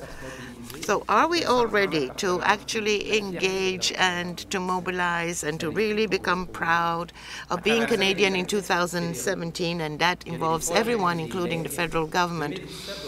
2017 should not be a place where we all look at our legacies simply. And I know that, we could invite people to a stadium that's never been finished, so we can't have that. It can't be the Champlain Bridge that is never going to be built until 4 years later. And it can't be either the shuttle between the Trudeau Airport and the town. We talked about the silo, we talked about Place du Canada, which is also a real symbol, of course, because it's called Place du Canada, but that's also where the Canadians came to tell us that they loved us so much in 1995. And maybe we should get that place to become the real event and the focus of our event. But really, the essential thing is that it should be successful and that we should celebrate. I talked about Moment Factory and how we should light up the Jacques Cartier Bridge. We have to get our pride back when it comes to construction in Montreal. By 2017, we have to feel that across the planet, the greatest construction firms and engineering firms in Quebec are respectable firms, and we should be proud of them. So that is a challenge. We have to be working with the people here and making them stand out so that we know, for example, that the lighting is done by such and such a company, that this building that was restored was done by a local company. We need to have that pride in our local companies. The same feeling that we had, for example, when we finished the metro or we finished any dams and so on. At the end of the day, we have to feel that we belong, that these are our companies, our local companies, and that we are proud. And the sentence to remember is, were you there? Did you feel what we felt? If we can ask that and feel proud, then I think we will have been successful in our celebrations. Thank you. Have you noticed, ladies and gentlemen, something extraordinary? We have an economist here who's talking about creativity and pride and about having fun, not about figures. Isn't that amazing? Let me ask you a question. In your experience, please come closer to the mic, Mr. Leblanc. As an economist and as a CEO of the Chamber of Commerce, do you think that this pride will be able to be developed mostly by the SMEs or by the medium-sized companies or by the large-sized corporations? I think by all of them. I think that right now, and small and medium-sized enterprises, such as, for example, the Moment Factory, who was responsible for Madonna's show. I mean, it's a small company, but it's something to be proud of. On a world scale, it's a very small company. And we're also, of course, very proud of Bombardier. When someone in the middle of Africa says, this is a Bombardier plane. So anything you are successful at is a source of pride. I think we have to make our SMEs stand out and our large corporations stand out. So it's not the size that matters. I think it's the contact with the citizen and the message that is being transmitted. This week we had the president of SNC Lavalin who was there. We should collectively feel responsible, and we should feel that Bombardier belongs to us just like Moment Factory does. And in your experience, do you think it'll be easier to launch a small company here, or will it be more difficult? Well, I think that we have a greater understanding of what we should do now. We knew that we had an entrepreneurial problem for many years, but I think that people are going to start building new SMEs and creating new ideas very soon. Thank you very much.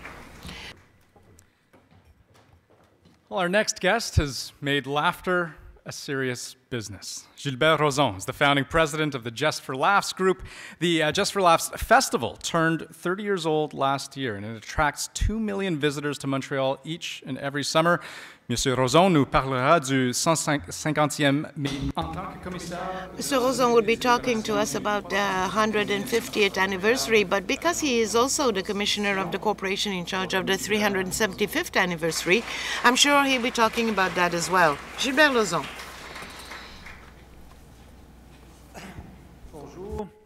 Hello, everyone. You know, when I started, I had a huge failure. It was called La Grande Verrée in Pointe-aux-Trembles in 1982. And I had decided to launch an event on over 2 weekends, 4 days in May. I had picked the month of May because that was when the sponsors wanted to launch their beer and so on. And I had picked Pointe-aux-Trembles because there was a great stage. It was covered, and so we didn't have to worry about temperature changes. But the first night there was a strike in the transit system. The second night there was a huge Siberian cold. The third night there was a torrential rain, even though I had asked Tina Turner to be there. And so we were only 500. And the fourth night, it was a reggae group from Jamaica, a series of reggae groups. And CBC Radio-Canada was there, and they said it was the biggest failure they had ever seen in Quebec. And I was there with an 8-ounce whiskey in my hand, and I was trying to get all my sponsors to feel that next weekend they would be successful, that we would be also actually taping for Radio-Canada, that I'd be able to pay everyone. While I was reassuring everyone, I was hearing people saying 30 minutes on the walkie-talkie, and I was saying, no, there'll be people, don't worry, we'll open the doors. And I was talking, and I was seeing people were actually practicing their reggae in their winter clothes, under the snow. Yes, it was very impressive, very impressive. You can imagine that there was supposed to be 60,000 people there. And that was the stage of the Montreal, if you know that one. I mean, it's like 2 football fields, and I was right on top. And I said, it's going to open in 10 minutes, don't worry. 100 people, security people, walked in at every 10 meters, and I said, don't worry. The doors opened. One person walked in. And it was a young person with a knapsack, and he had walked 400 meters alone, and he went, and he was most impressed by the space. And, you know, he thought he was on the Titanic. It was going to sink on him. So I'm terrified to speak to you about the event for the 375th anniversary. I'm very, very proud to be the commissioner. And nevertheless, I wanted to tell you all about it, even though we're just starting to plan it. So the 150th anniversary of Canada, the 375th for Montreal, and the 50th for Expo. Well, quite a lot of celebrations altogether. There were hundreds of consultations and meetings already, and we were told by Montreal that they want to celebrate their history, their legacy, their heritage, and they want Montreal to shine. I think that that applies also for the 150th anniversary of Canada. Myself and a team, with Pierre Belrose, who's here, I meet every week people from all fields so that they can talk to me about how they see the celebrations taking place. We have huge brainstormings, as you may imagine, and I ask them, okay, if we had any kind of standards or points of reference, what will we do? Well, there was the pride. Everybody's talking about pride. It is important that, therefore, we should use these celebrations for people to feel pride again. People talk also about belonging. They want to have a sense of belonging. People are talking about the bicultural aspect of Montreal. Well, in Montreal, that was always a strength. And this confrontation or this dialectic was also what brings us to have the kind of a different unity. And this is one of the great assets of Montreal. Of course, diversity. We're talking about creativity, about being daring, about the fact that Montreal is a party town, a fun town. And there is, of course, the confrontation between history and our modern times. Not to deny our history, but to remember to move forward. So we talk about the 4 seasons, and we talk about the fact that we want something to remain of all this. We want to have startups, we want to have economic startups and cultural startups, and we want all kinds of things to start up. And we want it to shine. And since I've heard Pierre, I'll add health. So these are the points of reference, and they're going to help us in our work for the next few years. Now, what kind of examples can I give you? When you meet creators or leaders who come up with projects, well, you have to have a grid and line them up and schedule them, but you also have to have an overall look of what it all means together. So, Old Montreal, I think, history, Pointe-à-Calière, the Stuart Museum that's moving, the Pilon, and we talked about the moving factory and Moment Factory, and then there's, of course, the bridge, Jacques Cartier, the history of Aboriginal people in Old Montreal. We have to use Old Montreal, definitely, when it comes to the history. And all the projects should be connected to that, and that is, of course, a high spot for tourism, and it is something we're very proud of. So therefore, there's no compromise there. Next. East of Montreal.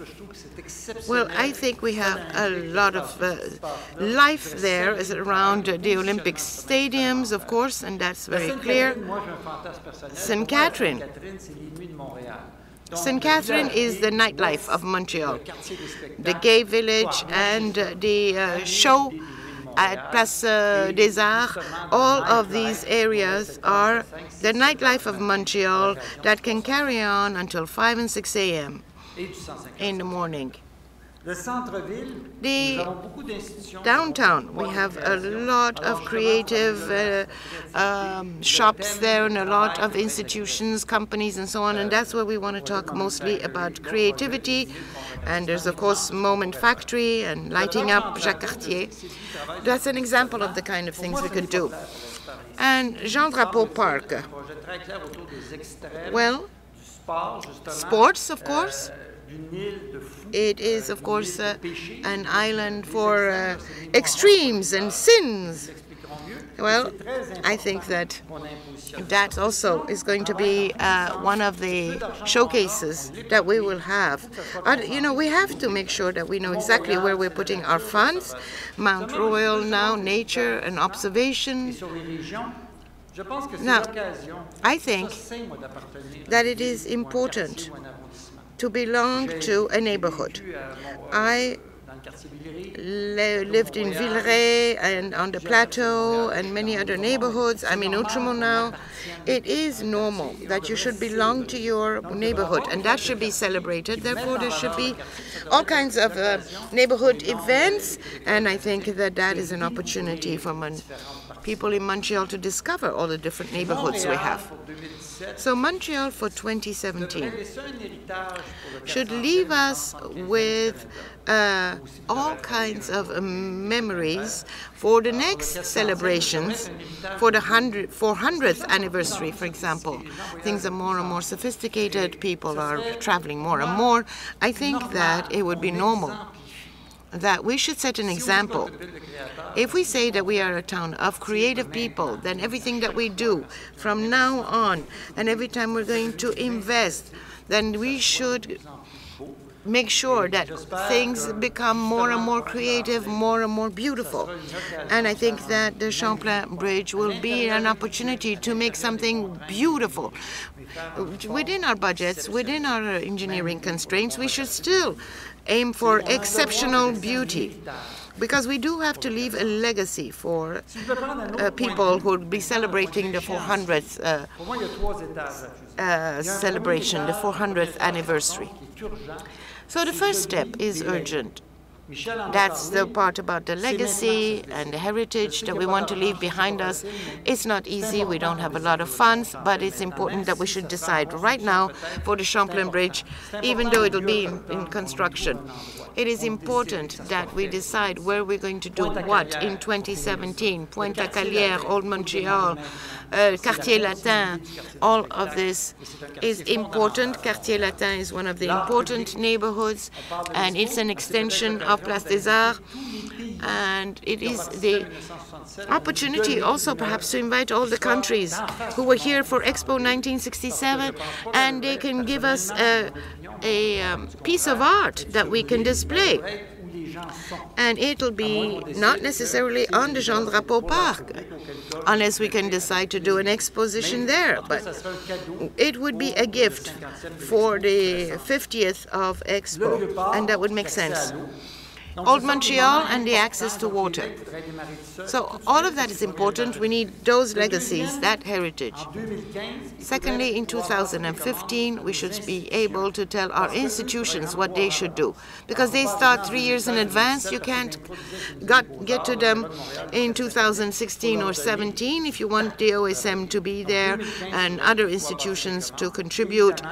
Then you need to start in 2015, and then the creative work is starting in 2016. I think all the creators should be our ambassadors throughout the world as of 2016, and they should sell Montreal, sell Quebec, sell Canada's celebrations. Leonard Cohen is doing, for example, tours. Every night you could have a video to sell Canada's celebrations of 2017 and Montreal's celebrations and the Expo celebrations. So in conclusion, we don't have a lot of money. Obviously, budget is a constraint, but we are going to start to invite sponsors and have wonderful events that will bring in all kinds of sponsors. And we're talking about a time when we are still in crisis, where there's a lot of cynicism. Nevertheless, I think that we'll be able to raise the funds. People really want events. They really want to celebrate. They need it. Michel, who's an economist, knows that when you have a financial crisis, it's also highly psychological. And you cannot always be on the defensive. When you have different crises, you should say, okay, the flu's over, it's done with. And so therefore 2017 should be a time when we can be pride and celebrate. So I'm here. I invite you to come to our brainstormings and help us to build towards the celebrations for the 150th anniversary, 375th, and the 50th. Thank you very much. Get your take on something. On parle du 150e. We're talking here about the 150th anniversary, the 375th anniversary, and the 50th. Is there any conflict here? Conflict, maybe? You're very close. You have wonderful hair. Yes, you too, actually. A potential for conflict there, or competition entre les deux, un conflit. Pas personnellement. No, I don't think so. No, I don't think so. I think that, in fact, this is a time for reconciliation, for putting them all together, for joining. You know, at the end of the day, no, I don't think conflict is it. No, not at all. No, seriously, I said it already. The bicultural aspect of Montreal, the bilingualism of Canada, that is an asset. And I think we should use it. We should thrive on it. I don't think we're going to fight about the 100th anniversary or the 375th or the 50th. We're going to work together. We're going to be on the same team. Never mind the Canadians, the Habs yesterday.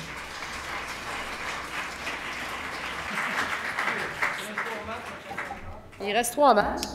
C'est déjà arrivé? 3 steps.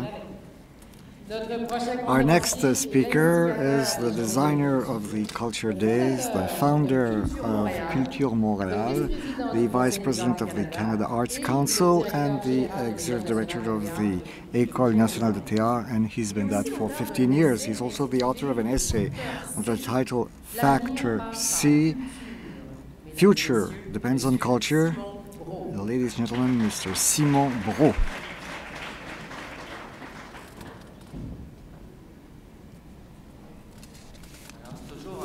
It's always a 10-minute format that's not very simple. I decided to make my presentation as though it would be a short manifesto. 2017 has to be an appointment with our history, one of our ancestors, and the one that the people of our age have been writing, but even more so the history that remains to be written.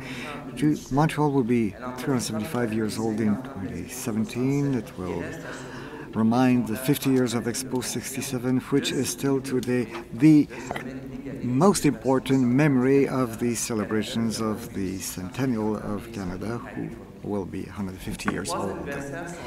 Those 3 anniversaries are all meaningful, and I'm the last one to think that they should be ranked by order of significance, even though I'm convinced that the most inspiring event that we can remember is Expo 67. Man and his world, that was summarizing in a costly and sophisticated way the existential paradox of Montreal as a former industrial metropolis that was aspiring and that succeeded partly to build a kind of cultural beacon, the light of which could be seen from far away over the lands and oceans, with a new modernity made of claimed liberties, permissions to take, humanist values to disseminate, and equalities to develop. Expo 67 allowed for a new urban and economic phenomenon that we've seen repeated many, many times over the last 30 years. For the first time, a major victim of post-war industrialization and of the capital migration towards other centers was being reawakened and reinvented through a sudden injection of a medication that was including all that we had to offer in terms of art, design, architecture, technology, knowledge, science, in a word, of culture.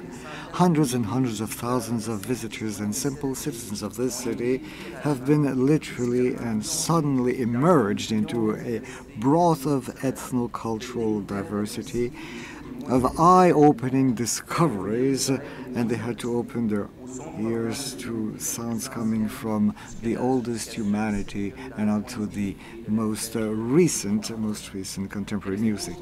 Expo 67 was exactly that, an appointment with our own history within the universal history, and an irresistible invitation that nobody could decline to imagine a follow-up with the citizens of our country and the citizens of our planet that we now had a desire to belong to, and even more so as we had that famous red passport, a simple idea that was the sign of a new global citizenship. I'm mentioning all of that on purpose because it is unthinkable to celebrate 2017 without a new super injection of a cultural plasma that would contain the most precious residue of human creation. That is what we should celebrate, and that contains the germs of a future that we want to design and develop in spite of all the prophets of doom that will stay in line to convince us that there is nothing to celebrate because everything goes wrong. You have to remember that this time the injection won't happen only in the islands in the St. Lawrence or in the historic downtown Montreal, even though we'll have to start from there for the plasma to run through the veins of the city. This injection should happen in all the neighborhoods. We have to remember that what's spectacular, magic, and grandiose that Montreal knows to develop as probably no other city in the world will take a meaning only if they bring some sparks of light on all that this city has in terms of more modest, more difficult, more disturbing, more intimate, and more marginal creativity. We have to give special attention to the questions of scale, of diversity, of generation, of sustainability, all along the planning of these celebrations. We also have to affirm that artistic excellence should be invited, celebrated, and showed off as never before, and invite the three arts councils and the public administrations whose decisions will have an impact on Montreal, so that special needs and additional needs are put at the disposal of the artists and companies for 2017. At the same time, we'll have to offer spaces of remembrance, of visualization and celebration of high quality for all the citizens can also express their own dreams, their own projects for the future. 50 years ago, Montreal gave a lesson to Quebec, to Canada, and to the world about the power of cultural democracy. In 2017, Montreal has the obligation to be accountable for all that was made possible by that. We're now an open-air laboratory to solve the problems of social development and cultural participation that many cities around the world are confronted with. Culture Montreal, that I'm chairing, will propose to organize a major international gathering here in 2017 on the relationships between culture and human development. Montreal has to find a way to display a sensitive, clever memory, as it will be relying on the immense capacities of artistic creation that were released by Expo 67. We should not miss that opportunity. As the author and stage director who left us too soon, Jean-Luc Lagarce, was writing, and I quote him, "A society, a city, a civilization that is waiving art, that is letting go of it out of cowardice, that is sleeping upon itself, that renounces its heritage to rely on the blissful self-satisfaction of values that she believed that she developed. This society is renouncing risk. It forgets to develop its future. It waives its strength, its word. It has nothing to say to anybody else." End of quote. I'm certain that we're not there. Montreal is not waiving anything. We don't want it. We can't afford it. I'm trusting that the Montreal Cultural Metropolis 2007-2017 that will be developed into the works of the Society for the celebration of the 375th anniversary of Montreal, combined with the conversations such as today's, will allow to develop ideas and projects that will mobilize the majority, that will carry society, and that will give back to the people not only a sense of pride, but a genuine dignity for the life of the world. Thank you. Mr. Bro, a question was coming to my mind as you were talking, especially with this beautiful way of describing Expo 67 and the passport. I was listening to you, I thought that you were talking about the global village even, but we were talking to one another. That was the strength of it. We talked to one another. In the context of today's social media, we never communicated so much, but we never spoke so little to one another. Are you concerned by that aspect? Not really. I'm an addict of social media. What I believe is that the social media have the power to invite, to convoke, but of course you have to invite. The magic of social media has to do with our capacity to, well, let go of them, to really meet with one another. I'll have another question. Maybe you will give us some information. What will be this international gathering for 2017? Well, it's not developed yet, but what we have in mind, and I realize it as I travel around the world, the Europeans, people in Asia, in Latin America, people are fascinated because in Montreal we are asking questions, we're trying things that our own institutions cannot stifle. And that's not happening elsewhere, in France, for instance. And I think that I'm not talking only about technological inventions, I'm talking about the ways of doing some cultural mediations. I mean, the cultural language in the cultural space of Montreal. I'm talking about all that's being done to reconcile ourselves with our own past, with the First Nations. All of that is fascinating people around the world, and I think that 2017 would be an extraordinary opportunity to invite researchers and practitioners and people from all over who are interested in the future of culture to come and observe and experience and debate these questions, have discussions that wouldn't be, well, a party, but that would be a complement to the celebration for the future. We're happy that you're there with all those ideas. Thank you, Mr. Bro. Thank you so much.